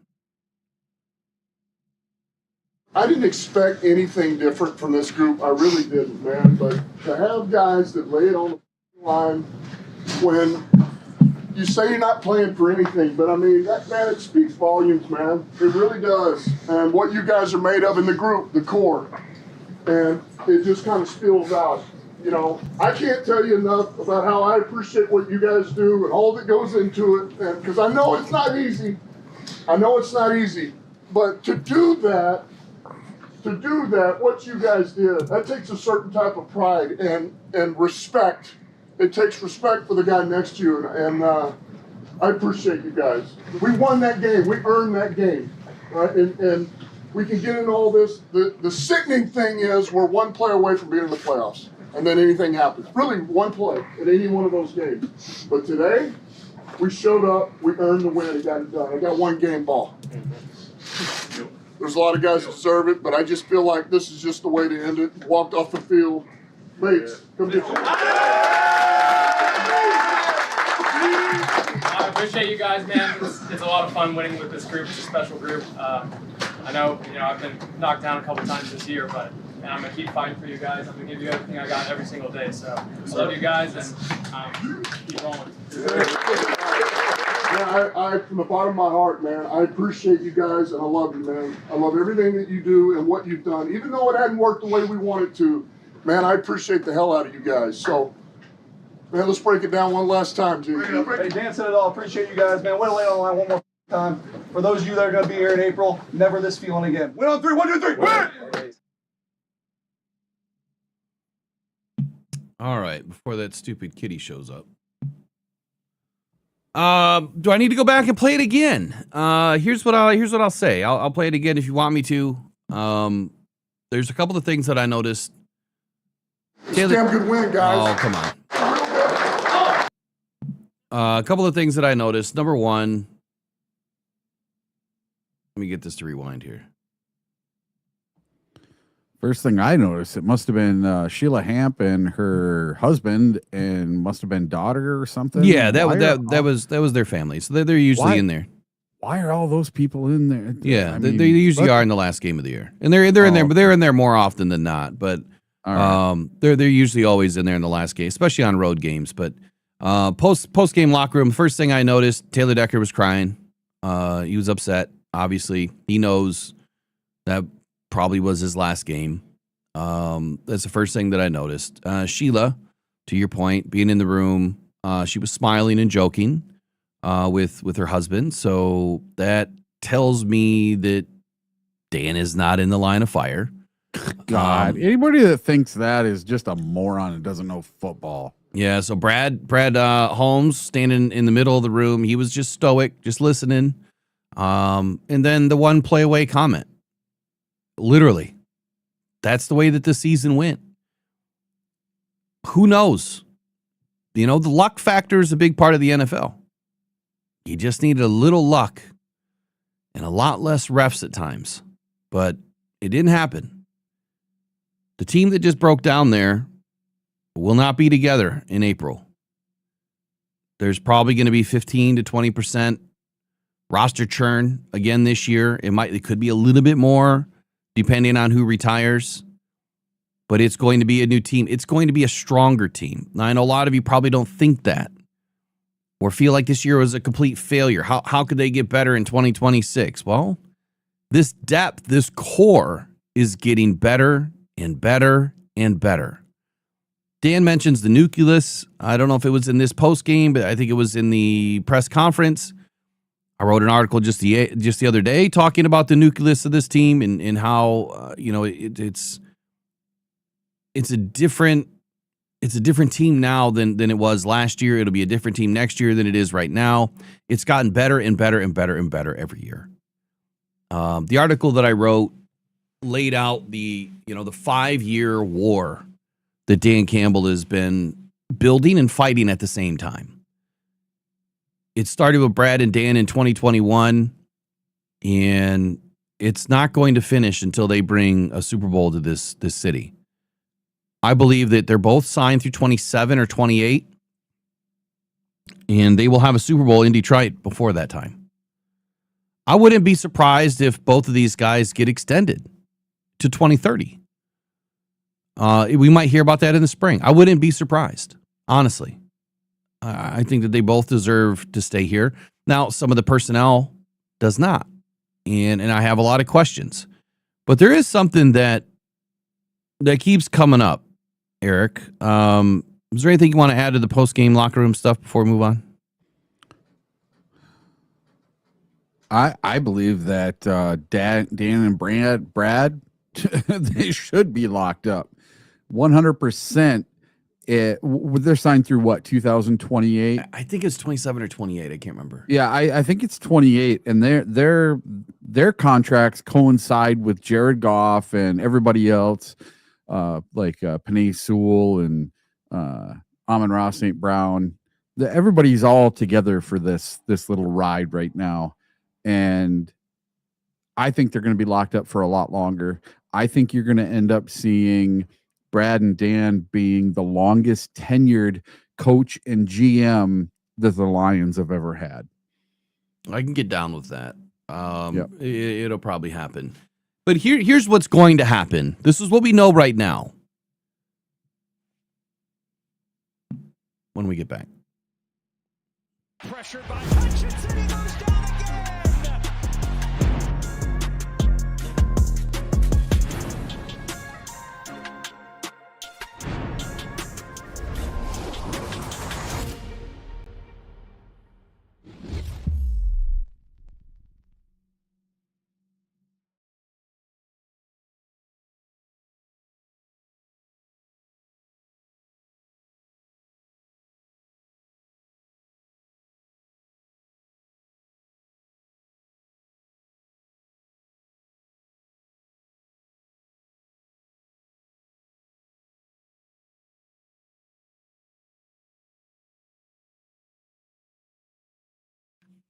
Here's what we do know. Right now is happening with the Detroit Lions in 2026. We have the pick number 17 in round 1. We have pick 118 in round 4, pick 180 in round 5, and pick 209 in round 6. The Lions also have pick 50 in round 2, 155 in round 5, 188 in round 6, and 222 in round 7. The fact that we have 17 and 50 in 118, we don't have a third. We know that. We spent the third round picks on Isaac Tesla. I feel like Brad is going to do something that he hasn't done yet. And I'm going to go ahead and put this as one of my hot takes for the 2026 season. Or maybe it's a bold take, if you will. Brad Holmes is going to trade 2027 draft capital in this year's draft. Two things are going to happen. We're going to end up with a third round pick. And we're also going to move back up either into the second or the first round, giving us 2 firsts or 2 seconds. That is my bold take for this year's draft. It all depends on what's going to happen in the combine for me. As you know, Brad doesn't care about height, weight, speed. He doesn't care about the Pajama Olympics. They do all of their work through film.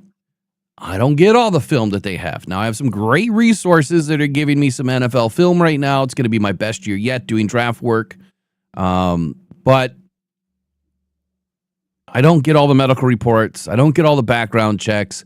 I don't have the man hours to call every school, on every prospect and to get a rundown, to talk to every coach. I just can't do it. I'm one man. So I have to lean on things like the combine and seeing these guys in person. And then this year, hopefully being able to speak to some of these guys in person, to do my own little background, to ask my own questions about these guys. I feel that if this draft shapes up the way that I feel it's going to go, the trenches are going to be a big part of what they do. And the secondary, again, is going to be a big part of what they do. And the linebacker room is going to be a big part of what they do. Offensively, I don't see the Lions doing much outside of the offensive line. I don't think that we need to go after another running back. Yeah, it sucks that Craig Reynolds is gone. But maybe it's time for Sione Vaki to start getting some more time in the backfield. Maybe we're going to see Sione Vaki in 2026. Get him out of special teams, get him in the backfield more on offense. Every time he touched the ball, the guy would go for like 7, 8, 9 yards. So he has the ability, and he's definitely a hitter on defense, so he can take the punishment. He also likes to finish forward. I would love to see Sione Vaki get some more touches in the backfield. I'm not going to shy away from a running back. I'm not going to shy away from a power back, that could essentially be David Montgomery's role going forward. But I'm not so sure that David Montgomery is going to be gone in 2026. Not yet. And if he is going to be gone, I think it's going to be via trade. I don't think anything else would happen as far as cut or release. I think it would be a trade, and I think that there's going to be some teams that would want to trade for him. He's not going to give us a third-round pick, but he could give us a 5th. And I'm good with that. I'm absolutely good with that. I'd hate to see David go, but this is Jahmyr Gibbs' offense now. It's Jahmyr Gibbs and Amon-Ra St. Brown. Sonic and Knuckles' time could be over, or it may not. They may have one more season together. Any thoughts on that? The draft, what's kind of coming up around the corner?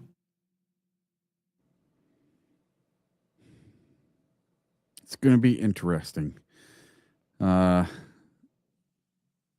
We have some pretty big needs this offseason, depending on who goes and what we can do in free agency. To me, the biggest needs on this team, the biggest things are left guard and center. Those are the two positions we're going to have to left address. Guard or left tackle? Left tackle, yeah. Left tackle and center. And then eventually left guard as well.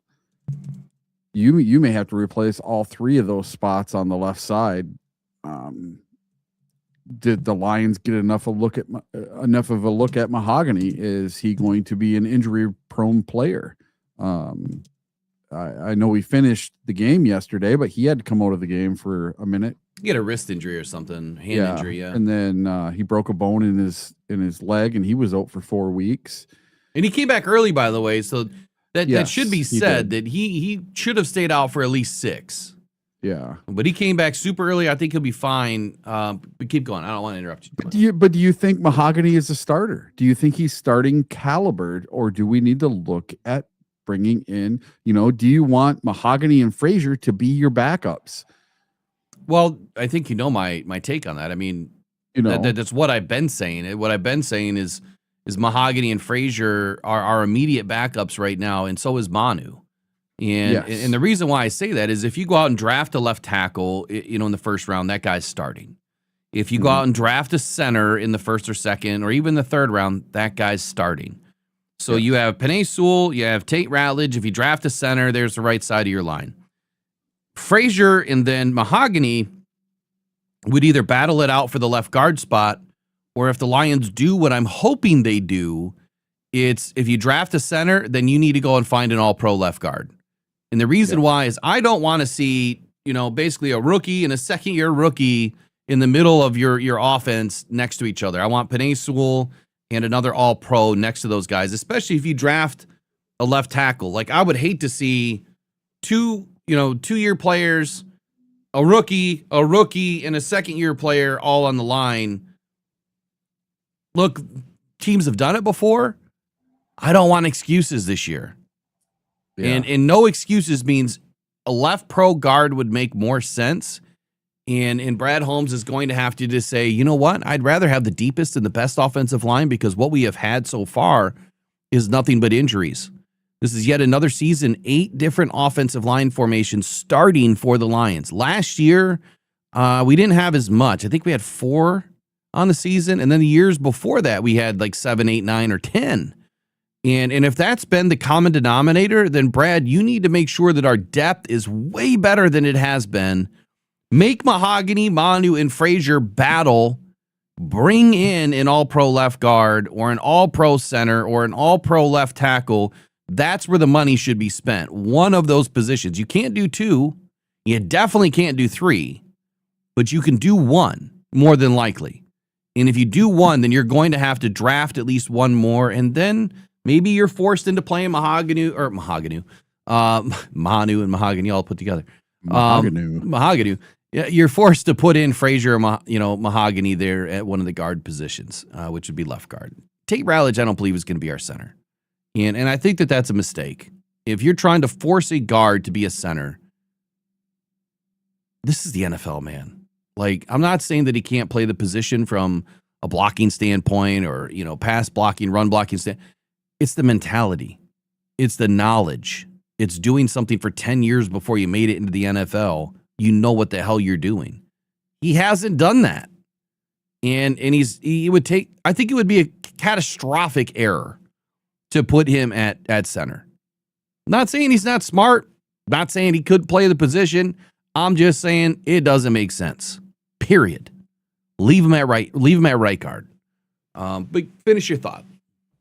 Yeah, I'm also kind of disappointed that yesterday or last night that the beat writers for the Detroit Lions, they talked to Skipper, they talked to Taylor Decker, but I didn't hear anything out of Graham Glasgow. I didn't hear anyone asking Graham, are you coming back for another year? How are you feeling? How did you make it through the season? How's your knee holding up? I don't know. You want to know who gave up the 2 sacks on Jared Goff last night? Graham Glasgow, right up the middle, both of them. It was Graham Glasgow that gave up 2 sacks yesterday. I don't think so. Yes. If I remember, I pushed him back behind Jared Goff, and you watch Jared Goff stand on the ground, and there's Graham Glasgow standing right behind Jared Goff both times. But I think if you look at it from a broader lens, you can look at where the outside collapsed on Goff and he was forced to step up. But it was Graham's guy that got the sack on both of those sacks. Again, that's anybody's going to get the sack kind of a deal. But if you look, the edge pressure is what collapsed. Taylor Decker and Hubbard both lost their contain on the edge, and we'll go back and look at the play, but that was at least on 1 sack. Now the one where I think it was Grady Jarrett had a sack that he absolutely, I believe, created that sack, but you have to look at the edge too. I don't think I'm going to fault Graham for both, but I think he is responsible for one. I think you're going to be surprised when you see who is gets that on PFF. I'm going to say Graham. Oh, I don't care who gets it on PFF. I don't PFF can eat a, you know what? You love PFF. What are you talking about? I hate PFF. I mean, I use their stats and for certain things, but their grades are terrible. And I mean, just they have Hutchinson with 16 sacks right now. Like, it's not even close. On ESPN, he's got 14.5. And that's not close either. Why? Look at That's NFL. correct. No, look at NFL.com. Unless it was updated from last night. When we looked at it last night, he had 13. Yes, it's 14.5. He finished fourth, and that's on ESPN. I do the ESPN because they have all the stats for every player. But that doesn't make him right.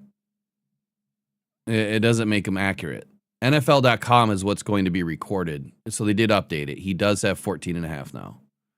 And that's correct. Hold on. Al-Qadim Muhammad. So where does that put him now? 1, 2, 3, 4, 5, 6, 7, 8, 9, 10. That puts him at 11. So since it must have got updated after the post-game show. So he has 11. Aiden has 14.5. One thing we didn't talk about, speaking of sacks, Myles Garrett. Myles Garrett broke the sack record, and he Joe Burrow laid down for that sack, and I told you it was going to happen. I told you. So now he did. He got the old Favre sack on that one. So yeah, see, now you're agreeing with me. No. See, Favre did it too. No, Favre did the same thing. He went down to protect himself. He knew that he was going to get sacked. So was Favre laying on the ground and got touched? Yeah, he got tackled, just like Burrow yesterday. Just like Burrow went down to protect himself. But the point is, I don't hear wearing a ball on the ground. But I don't hear anybody. I don't hear anybody talking about it. Oh yes, yeah, that's the first thing I heard. No. Everybody that was everywhere on the post game show and everything on NFL Network. They were all talking about it, and I saw it all over social media that, this is just like the Favre sack. A lot of clickbait out there, huh? Yeah. I thought it was hilarious. I just researched Joe Burrow laid down, and Yahoo Sports did Joe Burrow hand Myles Garrett the sack? Yahoo Sports, Joe Burrow faces accusations following Myles Garrett. Look, people, what you're watching in slow motion looks bad, right? But in the NFL, when that play is literally 3 seconds, it's happening a lot faster. Like 1, 2, 3. It's that fast. So how can he think, I'm going to lay down here? No, he's evading. He's moving up into the pocket. He knows he's about to get sacked. He's not going to take another injury because he just got back to playing. He's being smart. He's going down. Players do it all the time. Jared Goff does it. Matt Stafford, every quarterback does it. When you can feel it, you know you have that 7 cents, that 6 cents, you're about to get killed, you lay down. That's part of the game. That's why quarterbacks give themselves up. You don't want your $55 million guy getting, injured for no reason. The sack's happening no matter what. You're not escaping that play. So I don't think that he laid down to give him anything. I just think people don't know what football is. They don't know what these quarterbacks are told to do. If you're gonna get crushed, you lay down. You have to. It's not giving him anything. It's just that's the way it went down. He didn't get decleated for the sack. I think everyone thinks you have to get decleated every time you get tackled. That doesn't happen either. Look how many times Amon-Ra St. Brown goes down. Look how many tackles he gives up because he just lays down. He'll catch the ball, take a step, and go down. He's being smart. He's trying to take care of his body for the future. You can look at 90% of Amon-Ra St. Brown's catches and what he does after the catch. I'm throwing 90%. I'm pretty confident he lays down. So I got a good little discussion for us here. You know how Aiden plays 95% of the friggin' snaps for the Detroit Lions at the edge position. Yeah. All right. I'm going to go through the snaps that were required for the sack record. Okay. Michael Strahan got 22 and a half in 567 snaps. He did it in 16 games. Extremely efficient. Hold on. Snaps or pass rush snaps? So it's just says snaps. Okay. Okay. And then TJ Watt in 16 games did it in 616 snaps. So a lot more snaps from 567 to 616. All right. Now Myles Garrett got 23, a half a sack more in 437 snaps. So here's what I'm going to say about that. I listened to Michael. So much more efficient. I listened to Michael Strahan's take, and he was nothing but proud for Myles Garrett. Explained, how impressive Myles Garrett is in what he's been doing since he's been in the league. He thinks that he might be able to do it again. He feels like at 30 years old, that guy is like just getting to the peak of his career right now, where he still has plenty of time and the ability, but he really wants Garrett to win a Super Bowl. But nowhere did Strahan really say anything negative until he said, how can you compare it between a 17 and a 16 game season? Well, there's how. If it took Strahan 500, what'd you say, 66? So Strahan was 567, and Myles Garrett was 437. So he did it in 130 plus snaps less, which is 2 games.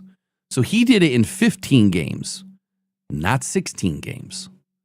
It's about 60 snaps a game that you can play on defense, usually. 60, 65, 70 is crazy. But, 60, 65 snaps in a game is a lot.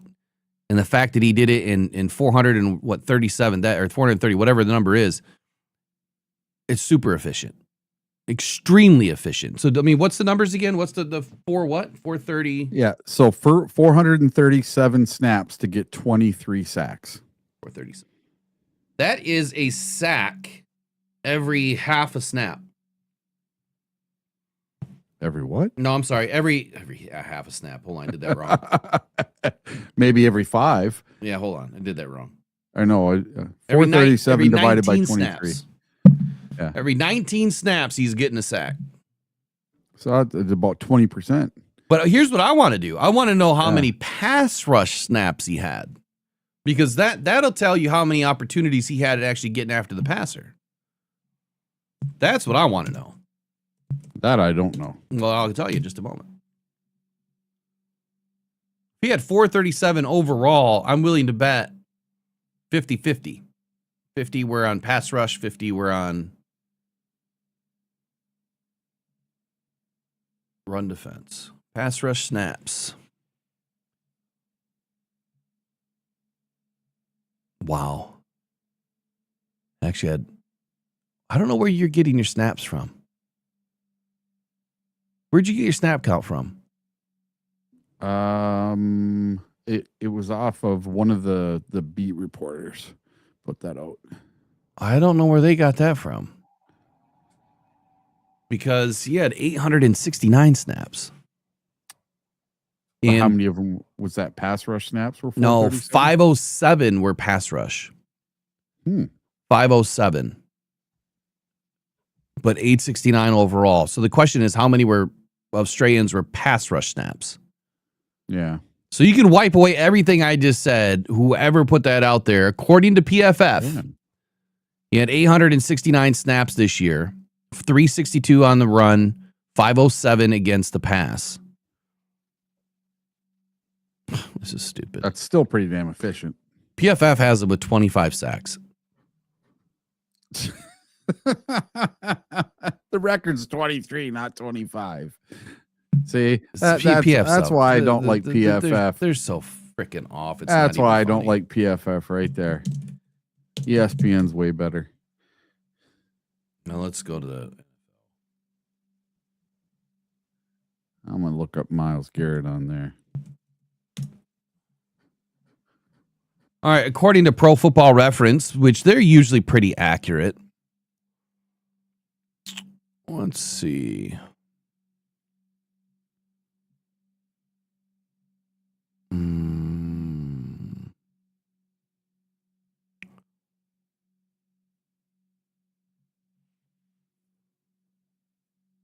Where's the snap counts, guys? It's supposed to be in the advanced metrics. Oh, here we go. 2025 snap count 868. 868, but it doesn't have it broken down, and I'm not even going to try to search for it right now. But 868 for Myles Garrett overall. Pass rush.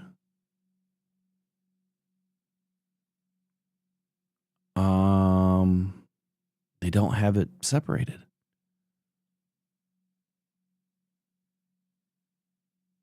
$51 pressures this year. I think that when you look at this, though, and you see that he only had 51 pressures and 23 sacks, I don't care if someone has 80 pressures. I don't care if someone has 100 pressures. I really don't. And the reason why is PFF has arbitrarily inflated all of these numbers on all of these players, and it's putting a false sense of security in NFL fans' favorite player. That these, how many pressures does old Aiden Hutchinson have according to PFF? Oh, I don't know. Probably 300. 900. Something crazy, I'm sure. Hey, I'm going to give Aiden his flowers, man. 14 and a half sacks. That's pretty damn good in my book. Yeah, no, it's Could he good. set the edge I better? predicted that he would have 12. Yeah, could he set a better edge? Yes. Does he crash down inside too much? Yes. Could he stand up instead of being in that stupid stance more? Hell yeah. Yeah, 92 pressures according to PFF.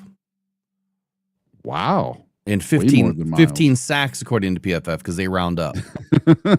15. Oh, man. Yeah, look, Yeah. 14 and a half is great. I mean, I don't see the need for Aiden to have more than that.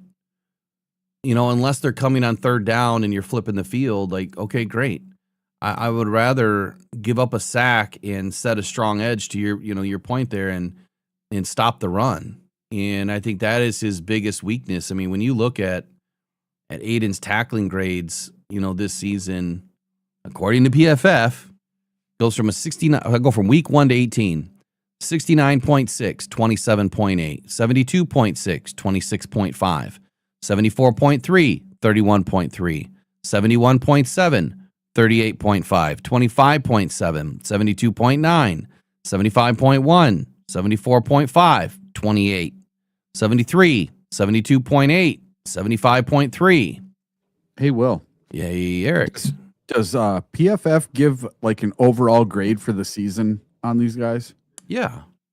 So what was Myles Garrett's overall grade for the year, and then what was Aiden's? Oh, I don't know. I'd have to find out. Wonder if they're close. Well, you would think that Garrett's would be way better. You would think so. You would think. And it should be.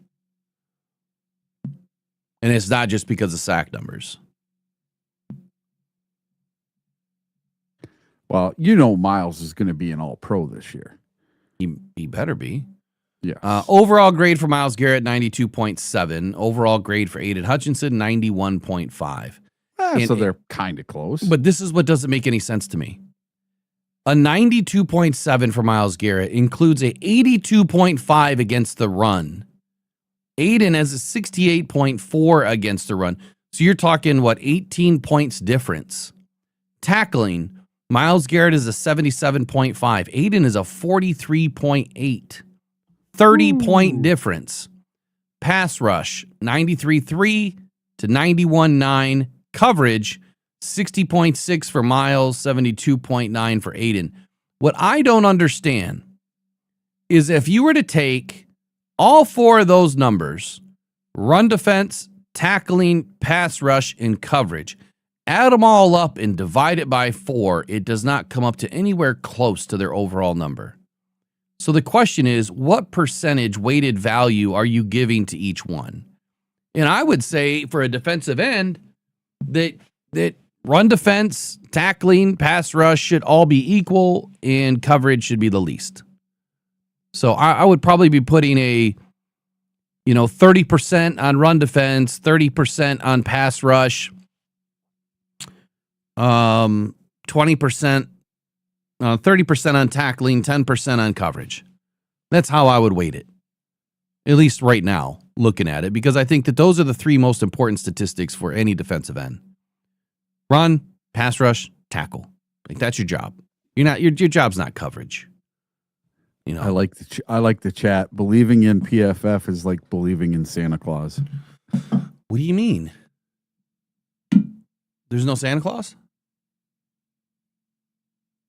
What are you talking about? Art put, reading PFF feels like when I still believed in Santa Claus. What do you, I don't get, there's no Santa? Sorry to disappoint you, man. Oh, I was going to leave my tooth underneath my pillow tonight, and hopefully the tooth fairy comes. Yeah. No, that's the dentist bill. Exactly. Yeah, it's just nuts to me that PFF is so crazy, but I've been saying this all year. Why was this stuff created, Eric? It was created for fantasy football.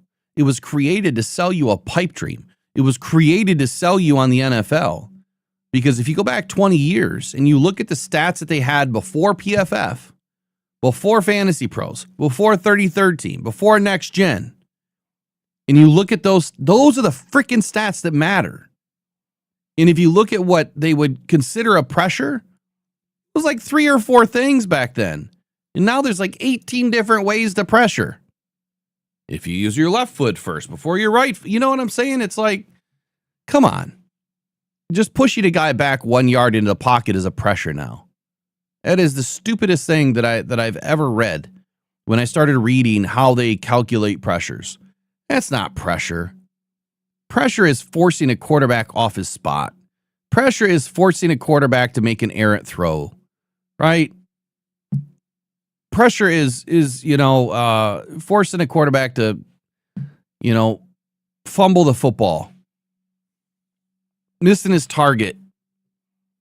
Pressure is not just pushing a guard or a tackle back 1 yard. I think you need to be a lot closer to the quarterback. You need to be within arm's length of a quarterback to have it really be pressure. But quick pressure is where I think that these guys should be heavily weighted. If you can't create pressure in under 2.5 seconds, the play's almost over. Within the next half a second, that ball's gone. And it's usually by 2.6, 2.7, 2.75, ball's gone anyway. So if you're getting pressures at 4 seconds and sacks at 4.5, 5 seconds, what's the point? That's not good. That's terrible. That just means you got great coverage behind you. Or you got terrible receivers. Anyway, let's get off of that. There's a couple other things I wanted to get into. One being Skipper. Let's listen to what Skipper had to say.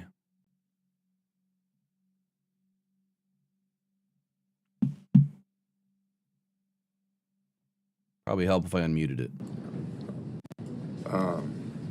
This might be the last one.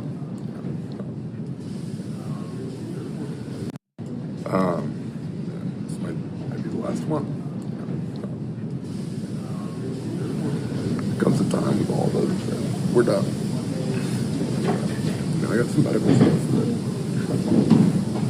might push me out. So. Yeah. Audio's terrible. It's tough. What's your decision-making process? All that. Oh, man. Got some doctor's appointments this week, get some additional imaging, and go from there. Is it something where the doctors will likely tell you, or you'll need to make a decision, Frank, around? It's a little bit of both. You start getting some pretty intense surgeries that, I'm old, tall, so we'll see what happens. With all of that said, knowing that this could be the last one, can you just kind of put into perspective what this group meant to you this season and what it meant to go out with a win? Yeah, I mean, this is it's been a tough year, but these guys really banded together. Some good days, bad days. Days you think you got it figured out, you don't. Just the relationship, the time you spent with these guys, the mentorship, and it's everything from going through the middle of training camp to drinking beers. Like, it's a lot. No, it changes when you're done. So We're talking knee, back. What are you dealing with exactly? low back right now. So yeah, with everything this year. So. yeah, no, the back's about. All right, Taylor, if this was it, what does today mean to you? You know, you go out on a win with this group of guys, you know, have this feeling of celebrating one last time. You know, it's bittersweet. It's a good team. You know, we're just not quite figured out consistently enough throughout the year to, you know, get in the dance and see what happens. But, you know, going out, you know, seeing that ball go in and seeing Jake and, you know, all the guys, like, it's a special memory if this is it. That's such a unique career to pretty much spend most of it here. Yeah. Right? I mean, there's stuff here lots but of ins and outs, this is home. Like, All right, so that's not the one that I was hoping that we were going to get. There was a much better version of this one, but that's the one that you found. It's the one that I saw also. But he said a lot more than that. But at the end of the day, if you really couldn't hear, it was kind of tough. He started out with a question, you know, like, what's your future? And his answer was, this could be the last one. He's obviously choked up. And he said that he was dealing with some low back issues. He's got some doctor appointments and some imaging studies and that he's also going to get done. I mean, a lot of players will this week evaluate all of the, you know, season injuries that they're battling. But the fact that he mentions, you know, I'm tall, right? Got a back injury. Not easy to recover for these guys when you're that big and you've got a lot of weight that you have to try to maintain to stay strong, to be able to play the game, but also be able to recover. So whatever's going on with his low back, you know, that could be it for him. I forget how many years he's played in the league, but he's been around. He's been around for a while. I just don't see I don't see Dan Skipper coming back, and honestly, I don't see the need. What do you think? I think just like Taylor Decker, I think that's it for old Dan Skipper. Let's see. Dan Skipper. Let's look at his bio here. Let's see. He started with the Cowboys in 2017. I do know that. That's what I'm trying to find. It doesn't say a whole lot here for old ESPN. Oh, I can give it to you. So this is his 6th season for Dan Skipper. Oh, it's been longer than that. So his career history started 2017. Oh, really? Yeah, with the Dallas Cowboys. 2017 with the Lions. 2018 with the Broncos. 2018 through 2019 with the Patriots. 2019 with the Texans. 2019 through 2020 with the Lions. Then out to the Raiders for a year in 21. Then back with the Lions in 21 through 22. Brief stint with the Colts in 23, and then he's been with the Lions 23 to present. So 17. Damn. This would be his 9th season. If he played one more, that'd be 10, which is extremely difficult to get to. Not many players play past 3 seasons in this league, but 9 seasons. You know, the dude is 6'10" or 6'9 and a half. That tall ass dude. 334 pounds. That's the Manu replacement for me. Manu moves a lot better. I'm not saying that he has hands. I don't think that Dan Skipper has hands either. But I think that Manu is now going to be our swing tackle, and that's exactly why he was brought in. So for all of the people, all of the fans that want to blame Brad for bringing in Giovanni Manu, this is exactly why. When Dan Skipper exits or is not brought back or retained this next season, you will now see Giovanni Manu being your swing tackle. And he fits that mold perfectly. His size, his ability doesn't mean he doesn't have to come in all the time. He'll be used in jumbo formations. He doesn't have to be a primary left tackle. Doesn't mean that the Lions won't give him a shot at left tackle, but he doesn't have to be the guy. If the Lions draft a left tackle, which I hope that they do, or bring in an all-pro left tackle, which would be extremely expensive, then you have Giovanni Manu that can be in your jumbo formations. He can be your 6th or 7th man. on the offensive line. And I love having that size out of Giovanni Manu stacked up to, Penei Sewell or our left tackle, whoever that is. Imagine what that does in the run game now when you have another 6'7", 350-pound man that can run like Giovanni Manu can run. If you've ever stood next to the dude or been close to him, your entire chest and midsection is one thigh on that dude. He's amazingly huge. So I just think people need to, evaluate a little bit or self-reflect a little bit on some of the things that they said about Giovanni Manu and Brad Holmes, because you're missing the vision. You don't know what the vision is. I can see the vision based on what I would do, and I'm expecting that Brad Holmes is probably doing the same thing with Giovanni Manu. What will tell us that is what he does this free agency period in this draft. When and if we bring in a left tackle, which I'm pretty positive we will, that should tell you that Giovanni Manu was the guy that was going to be brought up to end up being a really good backup for us. And I think the same thing could happen with Frazier as well as Mahogany, depending, again, what we do this year. But having a 6'7", 350-pound lineman ready to go that's had a couple of seasons now, he's been injured a little bit, but a couple of seasons to learn the game at a higher level, he'll be fine, especially as a jumbo formation guy. Someone just to go push, in the second level to free up Jahmyr Gibbs or whoever's running back there. That is a massive man to run behind. And I'm looking forward to it. So thoughts, ideas on Skip or Manu?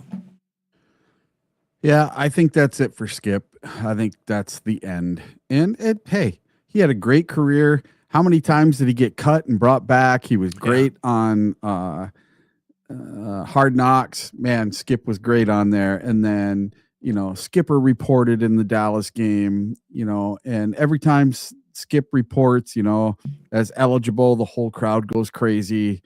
And listen, I'm happy for the guy.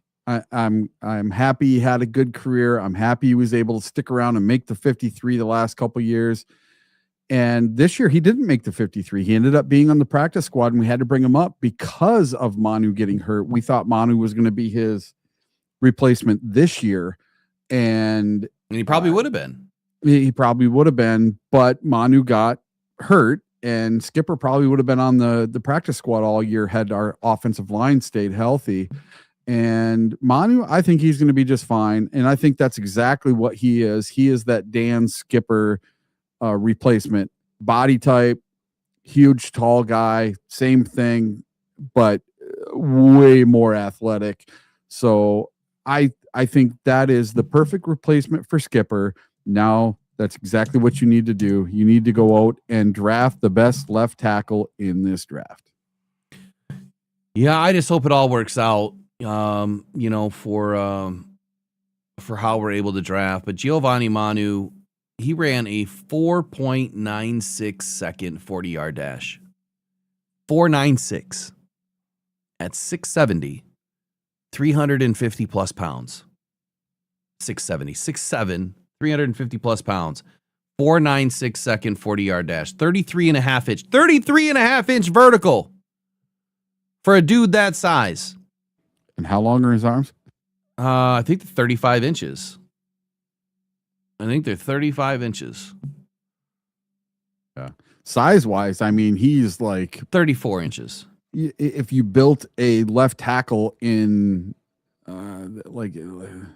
if you built the perfect left tackle, that's the body right there. Yeah, so get this. The Giovanni Manu athleticism score, this is crazy. If you compare him to everybody, this is how it breaks down. His athleticism score is 120.1. He ranked number 1 out of 79 in the 2024 offensive line class rank. He ranked number 1 out of 503 all positions in the 2024 class rank. He ranks number 13 of 852 all time in offensive line positions. Number 13 of 852 all-time rank. And number 24 out of 6,569 players All positions, all-time rank. You telling me that Giovanni Manu has a chance? I think he has a chance. He's a top 24 ever in athleticism. He's a top 13 ever of all offensive linemen. He's the number 1 out of all players in 2024, and he's number 1 out of all offensive line in 2024. Stick that in your pipe and smoke it. 6'7", 352, 34-inch arms. He was drafted in the 4th round. Well, I'm sorry. No, he was drafted in the 3rd round, right? 3rd or 4th? 3rd or 4th? Third round. Impressive, man. Running a sub 5 at that height, that weight, being able to jump 33 and a half inches. It's just crazy. It's just crazy. So his athleticism alone as a swing tackle is impressive. When you can run that fast and you can get out wide and you can secure some blocks, on some of those, linebackers out there, there's not many players that are able to do it faster on the offensive line. When you think of defensive linemen, like how many defensive linemen can't even run that fast? That's pretty impressive stuff that he was able to do. Let's listen to Ben Johnson. I know we're up against it here with just a few more minutes. We went extra long today. I have to get going. My guy's coming in 9 minutes to come shovel my roof. All right. Why don't you give us your final then on the game? The game, hey, what a way to go out. I wish we would have played with that fire a little bit more during the previous 3 games, because any one of those previous 3 games, so against the LA Rams, the Steelers, or the Minnesota Vikings, if we would have played with that fire and that intention right there and that defense, we're in the playoffs. And we would have been fighting for the NFC North yesterday instead of going home to watch the Bears play and the Packers play in the playoffs. So we were that close. Let's put it together for next year. Let's get a left tackle. Let's get a center, maybe even a left guard. We might have to replace 3 people on the offensive line. And let's get Jared Goff a good offensive line. And let's get Jahmyr Gibbs and David Montgomery a good offensive line. Let's get them some blocks. Imagine what Jahmyr Gibbs would have looked like with last year's offensive line instead of this year's offensive line. He could have went for a lot more than, whoops, I had it. Speaking of offensive linemen, Miles Frazier did not play in week 17 or 18, according to PFF. He had 0 snap counts. Wow. It's interesting. Miles Frazier was in for at least one play yesterday because he went in for Mahogany when he went out with the hand. According to PFF, though, he wasn't in there. Yeah, see, you got to love PFF. All right, everybody, I'll see you guys all tomorrow. Have a good day. All right, man. Take care. All right, so I want to finish with Benedict Johnson's post game. I just love seeing the smarmy look on his face. I'm just looking up something here on Frazier. Frazier was not even supposed to make it up this year. And so we can't vilify the guy. And you definitely can't, say Brad Holmes made a mistake on the guy when he wasn't even supposed to play at all this year. And he was kind of forced, in my opinion, into action this year due to injury. And when that happens, you got to expect the worst. We don't know who Miles Frazier is going to be yet. But I will tell you this, on the TAP score, which is my proprietary system that I built, it had Tate Ratledge as the 2nd overall best guard in the draft last year, and that was after all the offensive tackles were taken. It also had Miles Frazier listed as the 5th. So that tells you something. So far, my TAP system is hit on a lot of players and a lot of later round players that are gems that we're finding, like Kobe Turner, who I keep bringing up. He was one that I identified early in the process. Sione Vaki was another one. But plenty of other players that we have hit on. There's numerous players. So I have faith that this year this system is going to get even better and be able to predict at a much higher rate. It's taken me a long time to put it together, but it's the film work that tells me more than anything. But Miles Frazier this season, I'm not going to say that he was a letdown. I'm not going to say that Brad Holmes made a mistake. He wasn't even supposed to play. And if you go back and listen to what what Dan Campbell said, I want to say it was right before the season kicked off. He was asked about Miles Frazier and the potential for him to play this season, and he was doubtful. And then it was probably midway through the season he was asked again, and he said it doesn't look like, the same kind of case for Mahogany, that Mahogany was able to make it back up after battling through mono and everything else last season. He was able to make it in and actually played last year. But Frazier wasn't supposed to play. So the fact that he didn't have a good year, played very minimal snaps, does not dissuade me from his ability. He still has the body. He still has the ability. And now another season this next year, another offseason, to being able to reshape his body. I think this next season, both Mahogany and Frazier and Manu will be in the prime shape of their life. And whether they're starters or backups, if they are backups, we have the best offensive line in the league, hands down. Here's Ben Johnson. God, I hate this dude. Uh-oh. What happened? They took his video down? Oh, there we go. I'm going to say, that was kind of weird. I've never seen that happen before. Of note, one was Ty Summers. He had a foot, and then CJ didn't finish the game there with a concussion. So, disappointing to lose that one in that fashion there. Guys were battling. They fought their tails off, but came up short, So, we got to play better. We got to play better going forward. We got to coach better going forward as well. And, we're turning the page, though. We got the number 2 seed. We got a home game next week, and we got a new season on the horizon. And so our guys should be reinvigorated by that. I know I certainly am. I'm looking forward to the opportunity and all that entails, and the opportunity to go 1-0 this next week. So with that being said, I'll go ahead and open it up. And what about today's performance grabs your attention most? Yeah, we can't dig ourselves in a hole like that, and was disappointed with the offense as a whole. I let those guys know that, and we'll be better for it. We'll address it. We'll get those things cleaned up, and we'll be better for it.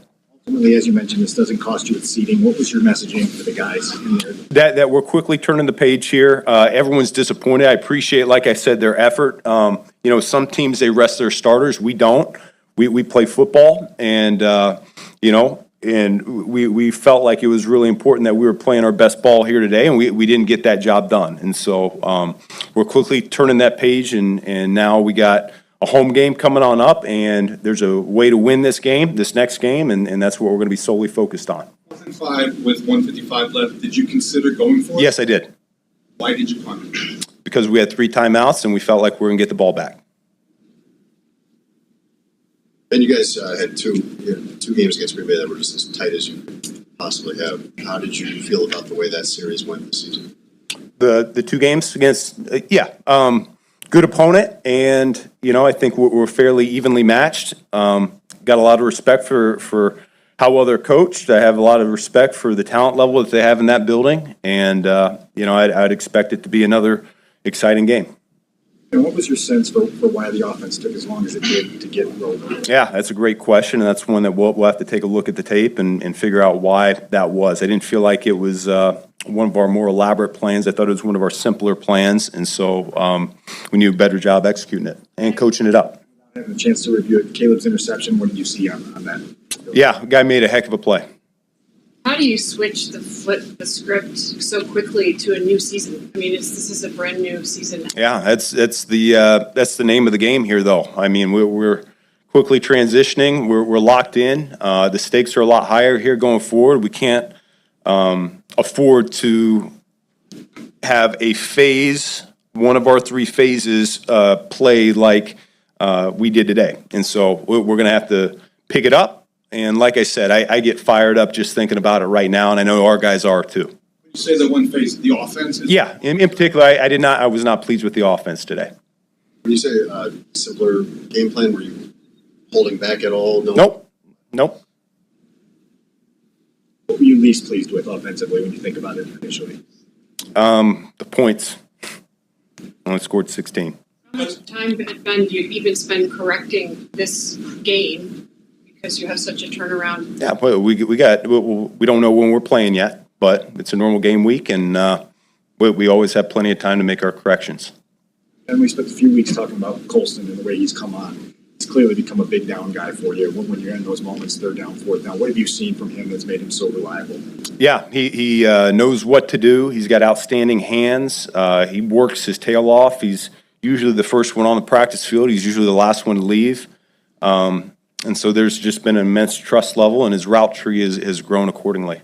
DeAndre Swift's season was one of the big success stories for you guys this year. How rewarding was that for you as a coach to kind of make that work and get him back into this mode? Yeah, no, he had a great year for us, and we're going to need more from him here going forward. So I'm not surprised whatsoever. It's kind of, I think I've been championing that cause every step of the way. I felt from the outside a need to, or a desire to bring more into the running back room, and I felt like our guys were pretty darn strong. Both him and Monangai have turned into a pretty formidable unit there. So he's playing like he's capable of playing, and I think he can take it up even another notch, and we're going to challenge him to do so here going forward. Defensively, was Sweat fully available and full go at the end of the game, or was he? Yeah. Our guys were good to go. Yep. With as fast of a start as you guys got off to in San Francisco, can you pinpoint just kind of what was holding you back in the first half tonight? Nope. We'll take a look at the tape. And with that 4th and 5, what's the process there? Obviously, it's very quick of making that decision and coming down on one side or the other. Yeah, those are things we talk about, and especially coming off a 2-minute warning like that, we got plenty of time to make those decisions. Did you have any method of monitoring what was going on with the Eagles Commanders game? No. Nope.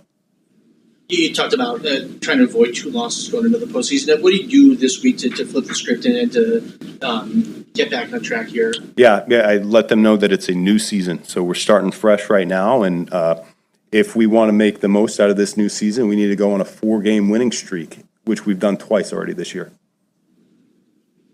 Anybody else? It's good. All right, we'll see it. All right. Well, I am so happy that the regular season ended the way that it did for Ben Johnson. He's absolutely insufferable at this point. He's cocky. He's arrogant. Smarmy. Disingenuous. There's a lot of things that I could say about Ben Johnson. One thing I won't say is that he's not a smart football coach. I think that he has great intelligence. But the arrogance and the cockiness and the inability to be warm is something that can ruin a football team. If he's this way to media, imagine how he is to his players. If you're this big of an ass in front of the national spotlight, when everybody's listening, what are you doing behind closed doors? I said earlier, don't let me forget to say to play, to your fullest, to your heart's, extent. You play it all out, put it all on the line. When it needs to be done, it needs to be done. I didn't see the Bears doing that yesterday. I saw the Bears just going through the motions. I didn't see the Bears fighting for their coach. Here's what he said. Some teams, they rest their starters. We don't. We play football. Well, Ben Johnson, guess what? You played your starters, but I think only half of them really mentally showed up. There were some key plays, a couple of good plays in there. He had one decent touchdown, which was more of the Lions shooting themselves in the foot than anything you did. You got shut down pretty much the entire game. The score does not identify the game. if you go back and watch the game, you're like, the Lions kicked the shit out of the Bears. We couldn't put the ball in the end zone every time like we should have, like we did in week 2. But we annihilated them, for lack of a better term. But the fact that he says, stuff like that, or, makes that smart ass comment like, this was one of the easier game plans. What did he mean by that? Was that this was one of, the easier game plans, meaning the scheme and the script and kind of going into this, what we had planned for Detroit? Or did he mean that Detroit was the easier game plan? I'm really wondering what he meant by that. Hopefully it wasn't the latter, because you just got kicked in the teeth. Again, 19-16 doesn't show that. But if you watch the game, it does. Aside from a few plays, this could have been another 50 burger for the Lions. Scoring one time out of, close to. It would have been closer to like 35, 38 points had the Lions actually scored every trip to the red zone. 31. Would have been like 31 points.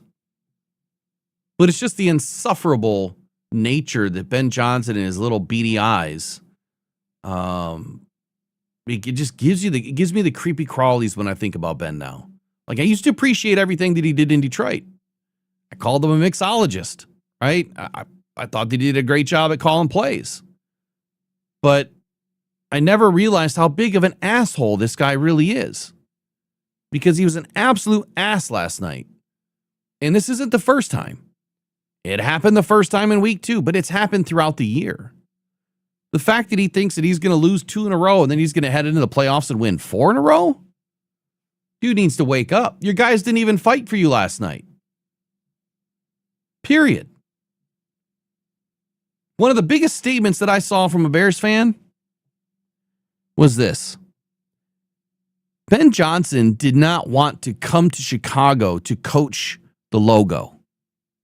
He wanted to come to Chicago to coach Caleb Williams.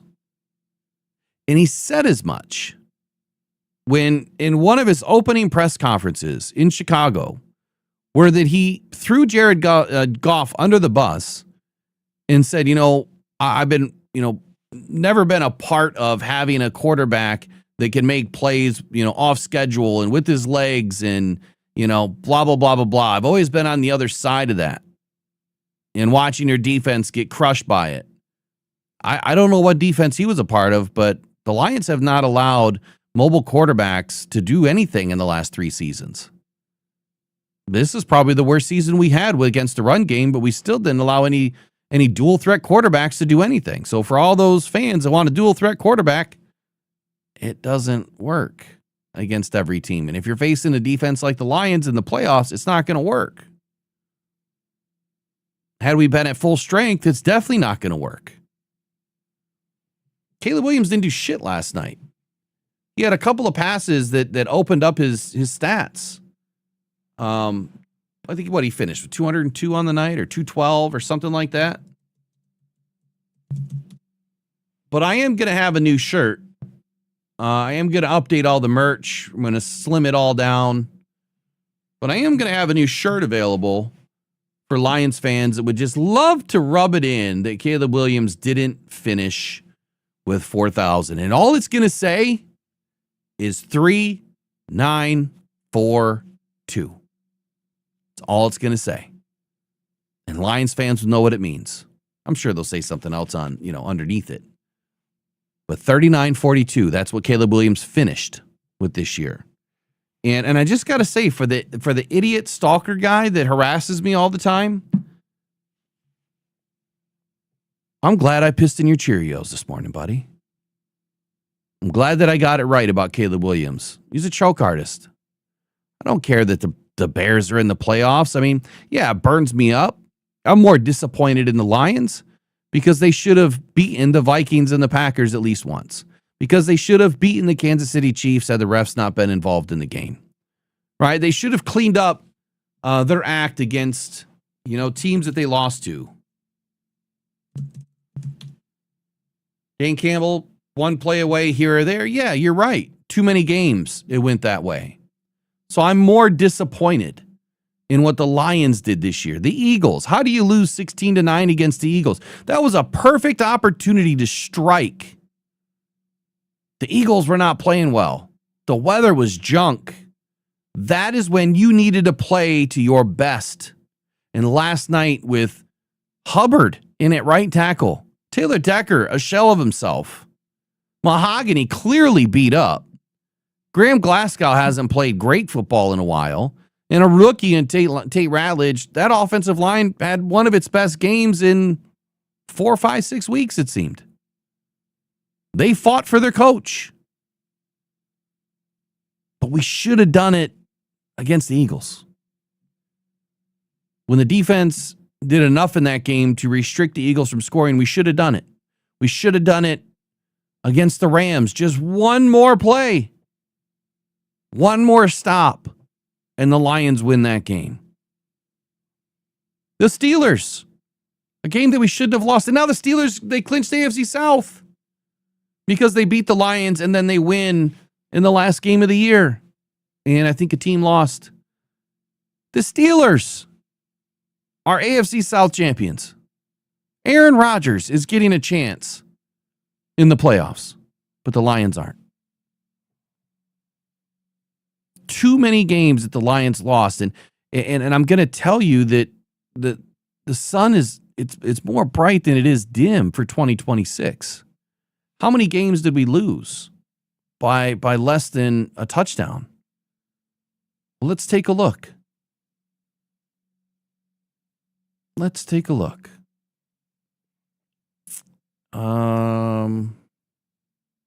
Vikings and Lions, November 2. That's 1. We lost by 3. Eagles and Lions, November 16. We lost by 7. Packers and Lions lost by 7. Rams and Lions lost by 6-7. That's 4. Steelers lost by 5. That's 5. 5 games this year, separated by 7 points or less. And all you had to do was win 1. And if you would have won 2, you're three-peat the NFC North crown this year. We were 2 games away. Now, I'm not saying that we would have gotten the dance, we would have won a Super Bowl. I don't think that would have happened. I think that we were too far off the other, into the other direction with injuries. And the cohesion was just not there this year. But I will say this. We are so much closer than we are further away. This is a great learning year, and I know that Lions fans are sick of hearing that. It was a great year for us to figure out a few things, and maybe for a couple of players that have lost an edge or lost a step, for them to step away. It was a great season, again, getting your depth guys more acclimated to the NFL. But the only thing that Brad Holmes must do is not rely on the depth now to be the guys that are in the game. This is the season where he has to rely on the starters that you bring in to make it through a season. And it's extremely difficult to do. But the only thing that I would be worried about is that we've got really good depth. We can't rely on just depth anymore. We need a couple more impactful players. And that doesn't mean that you go out and spend a boatload in free agency. But what it does mean is that in the draft, you need to get more picks earlier in the draft. For people that think the 3rd, 4th, 5th, 6th, 7th round draft picks are supposed to be game changers and starters, you're wrong. It's few and far between. To say that Brad's missing on players in the 4th, 5th, 6th, 7th round, so did 31 other teams, right? Or 30 other teams. And there's a reason for that, right? Some players will actually never play a down in the NFL, and some of those players are probably better than the players that you see on the field. For instance, I had this conversation with Eric the other day. I don't know that we spoke about it here. But Kyle Monangai, actually, I think I did speak about it. Had Kyle Monangai been a Detroit Lion this year, he would have never saw the light of day. We didn't ever go to our third back unless it was preseason. He would have never saw the light of day. So a guy like Kyle Monungai, he's living in this vacuum world right now where he got his opportunity on a team that needed a second back. But for the Lions, it wouldn't have mattered. He would have been stuck on the depth chart. And he probably would have never become the player that he is this year. And there's a lot of players like that. The politics of every league from high school to college to the pros, there's a lot of politics, and a lot of, players don't ever see the light because GMs and coaches are, drilled by fans and ingrained that, I drafted that player, I've got to play that player. It's not how the Lions operate. They play the best player. They don't care about where you're drafted. They don't care about your contract. If you're not performing, they're going to replace you. And if it's just one game, great. It could be for the rest of the season. It could be forever. A lot of teams make the mistake of living and dying by just their draft picks. We have a lot of UDFAs that make this roster, and they become really good football players. There's a reason for that. And the fact that we're pulling in the most UDFAs that actually play and have success in the league, I think that should wake you up a little bit to understand that Brad's doing a phenomenal job, and his scouting team is doing a phenomenal job. But we are a lot closer this year than we are further away, quite simply because our depth is incredibly good. But there's a lot of big decisions. Skipper, wish him nothing but the best. I don't want to see him back. I think he's more of a liability now. I don't want to see Skipper, I don't want to see or hear, Skipper reporting. It needs to be somebody else. It was fun while it lasted, and there will always be some great memories. And I think the Skipper's an amazing dude, and he is, he's gone out on his shield too. He's banged up, and he gave everything he had to this team. But it's time to move on. That is the biggest, most important thing that Brad Holmes can do, is level up. It is time to level up. And again, it's not spending the most. I went through that early this morning of, big free agency spenders for a reason.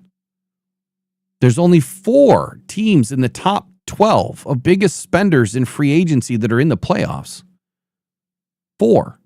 And some of those teams went from worst to first. The New England Patriots. But there's way more going on there in New England than what meets the eye. They already had an established quarterback that just needed the right offense, right? The right game plans, the right coaching, and they were able to make it work. So it doesn't always work. Ryan Poles has spent the most money in free agency out of anybody in the NFC North for like the last 3-4 seasons. And they are just now getting into the playoffs because they were gifted the playoffs. They won some games when they needed to. But playing a 4th place schedule, I'm sorry, it's not as impressive to me. You want to beat the best to be the best. They didn't beat the best, and they didn't beat the Lions, and that's all that matters to me. Now I'll go to the chat here for a little bit.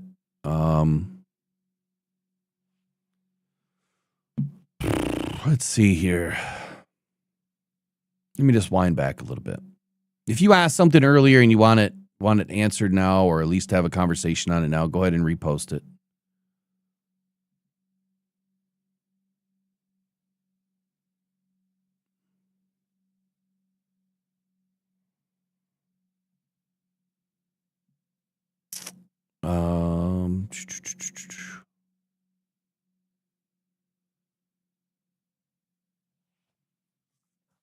Yes, we have a 4th place schedule next year.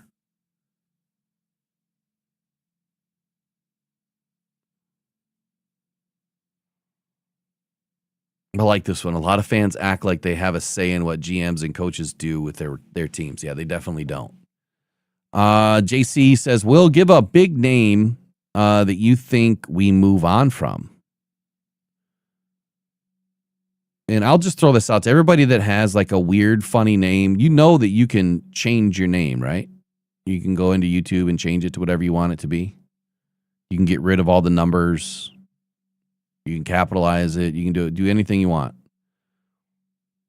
A big name that we move on from besides Decker? Whew. Under contract or, I mean, so free agents are what they are, right? And I mean, I got to turn my heat on real quick.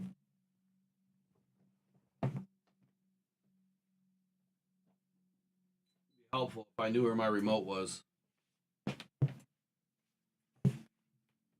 Next year, won't have to worry about this, man. The new podcast studio is going to be insane.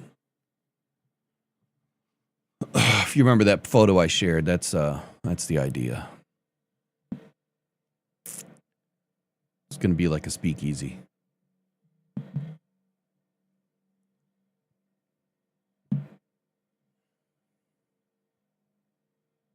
All right, so here are the unrestricted free agents. Kyle Allen, Khalif Raymond,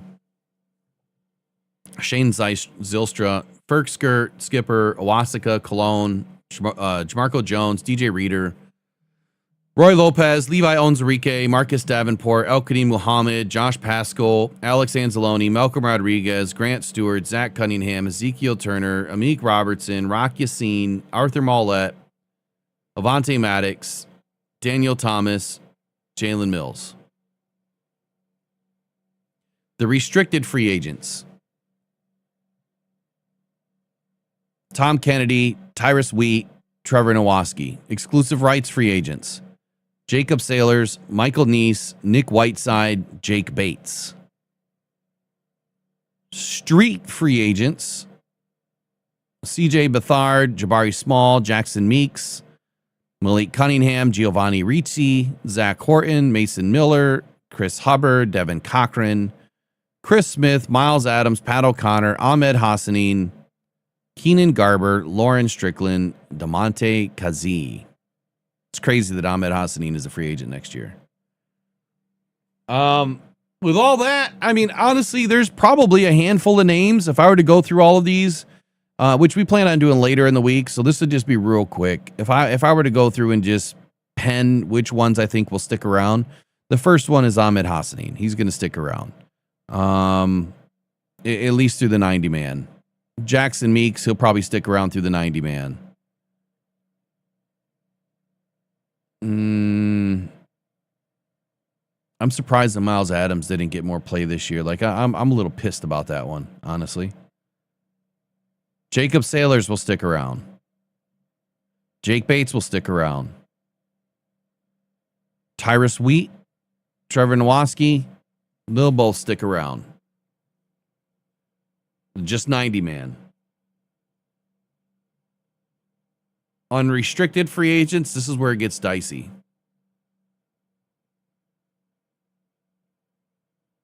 Rock Yassin, I think he sticks around. Arthur Mollett, depending on money. Avante Maddox, depending on money. I think that they'll stick around. But they haven't been a great group. But I think they need their back end. They need their safeties, man. Amik Robertson, I'm not so sure that he sticks around. He said, in his post game that he's going to miss it. He's going to miss it, meaning he thinks he's gone. Grant Stewart might stick around. Malcolm Rodriguez might stick around. Anzalone's gone. Pascal's gone. Davenport's gone. Onwazarique's gone. Elkadim Muhammad might stick around. Roy Lopez better stick around. Pretty sure DJ Reader is gone. Jamarco Jones, Kristen Cologne, Owasika, all gone. Dan Skipper, gone. Ferksker, gone. Zylstra, gone. Khalif Raymond, gone. So those are your free agents. Now, if you're looking at the Lions roster, as far as the depth chart goes, if there's a big name that you're thinking that is going to get moved,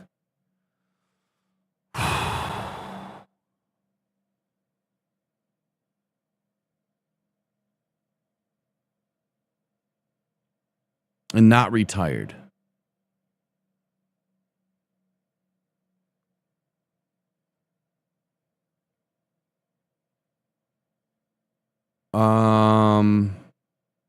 Man, there really isn't anybody. There really isn't. personal feelings, I don't like Derek Barnes, but that is Calvin Shepard's boy, so he's going to stick around. I really don't see anyone. I think that your starters that we have right now that are under contract, they'll obviously all be back. But as far as trade bait goes, the only trade bait that you see is David Montgomery.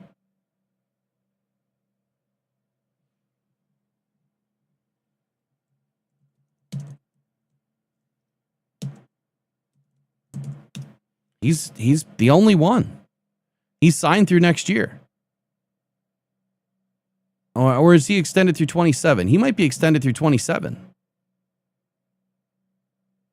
And he is. He's under contract through 27. He is the only one that I would say that could end up becoming trade bait. But at 8 and 10 million on his deal each year, that's a lot of money for a backup running back. So he would have to be a starter on another team for that kind of money.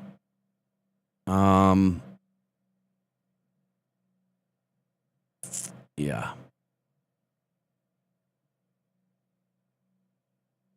I really don't see anybody.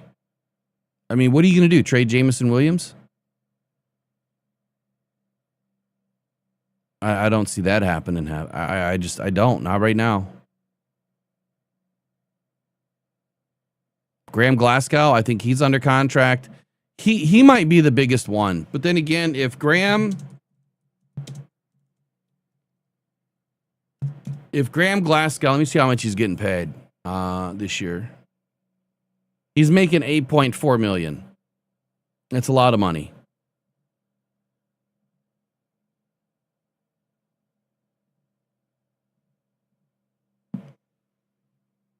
But anyway, I got to get out of here. I really don't know at this point. That's why we're going to get into it this week. I've got to go through all of this with a fine-tooth comb and try to make heads or tails, look at who's available.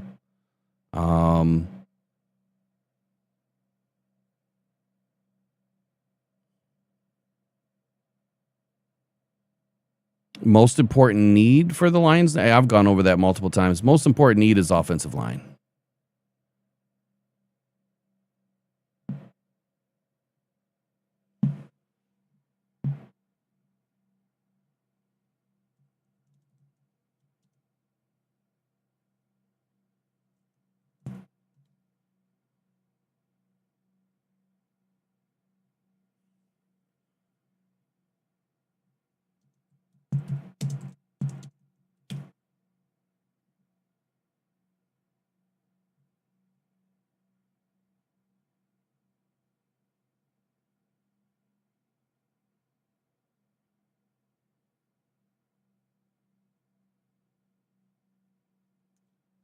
And hold on, let me back up on something. Brian Brady, you're 1,000% wrong on Drake May. Drake May started 3 quarters of last year. So they were established at quarterback with Drake May. They're a rookie from 2024. New England had an established quarterback, and he started. Let me look it up. I know he started at least 3 quarters of the season last year.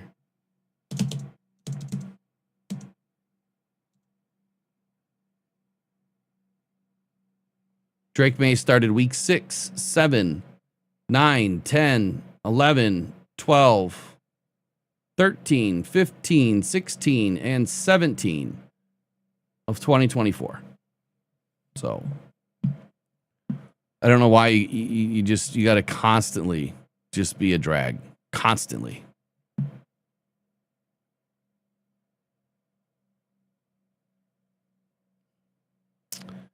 Space Monkey Mafia. When is the Brad Holmes going to address? Brad Holmes address. Oh, Brad Holmes press conference? I don't know when that's scheduled. I mean, today's Monday. It'll probably be scheduled this week.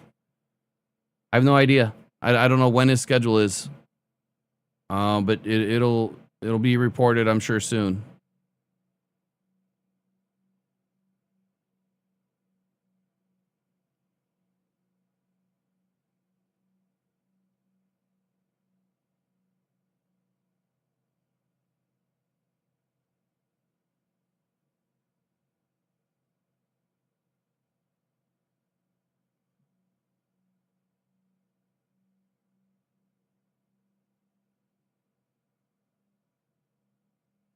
You know, if you take a look at the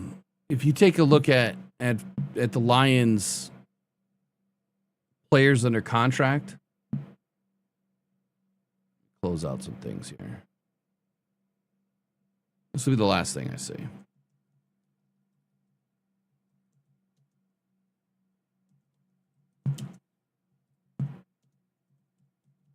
I think I went through this the other day with you guys, but just real quick. Lions, I think, have 38 players under contract for 2026.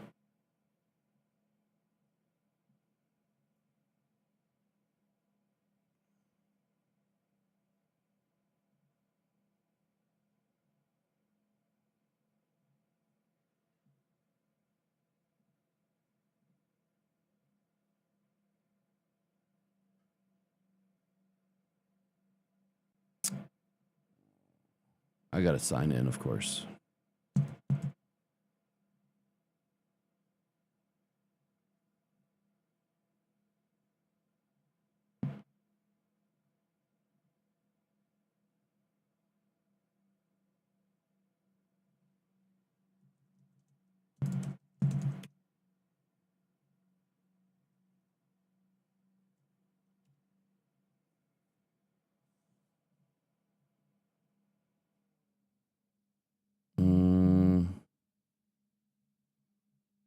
All right, let me go to over the cap.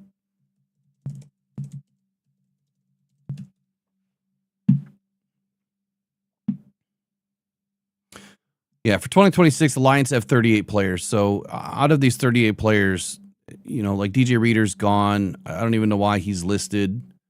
So that drops it down to 37. Alex Anzalone's gone. That drops it down to 36.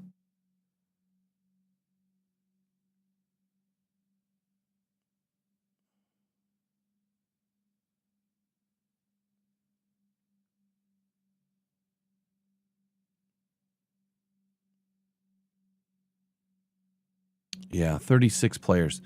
So they have a little bit of work to do. Like Kai Robichaud is listed. I'm not sure why, but he's listed.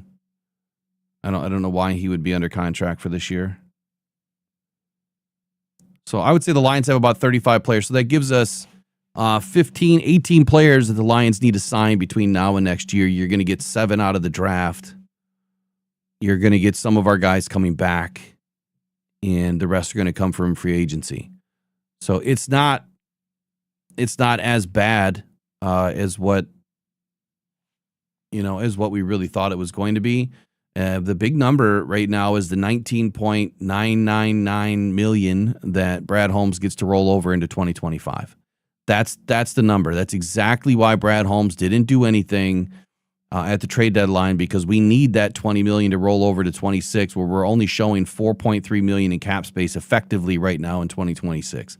So that number will now be closer to $25 million to start the year before the new league year happens and before Jared Goff restructures his contract. If that happens, we won't know anything about that probably for a couple of months. But even when that happens, or if it happens, that gives the Lions a lot of momentum going into free agency. So it's going to happen soon, but that's going to be the biggest thing to look out for, is if he gets that done. There's some players that we can't do anything with. You know, there's a lot of players that are under contract that if you walk away, they're out. They're out a ton of money. So see what happens. But anyway, that's enough for today. 3.5 hours. I'll be back tomorrow morning, and we're going to start picking this apart. We're going to start doing free agency, and each day will be something kind of different. Our position group will be different. It's going to take a good week for us to really get into a good role with it, to see kind of what's happening throughout the league. Of course, we'll talk NFL news and what's going on. If there's anything breaking, I'll pop in. I will be at home most of the week this week, so I don't have much travel planned, and we'll get it done. So you guys have a good day. Sorry about the Lions season, but it's already 2026. I'm ready to move on, man. I'm ready for the next year already, and all I hope is the Bears and the Packers get bounced in week 1. I don't care about the NFC North. This isn't college ball. This is different, man. Those are our enemies. So I don't want them winning something that we can't have. F the Bears, F the Packers. See you tomorrow. Pressured by Hutchinson.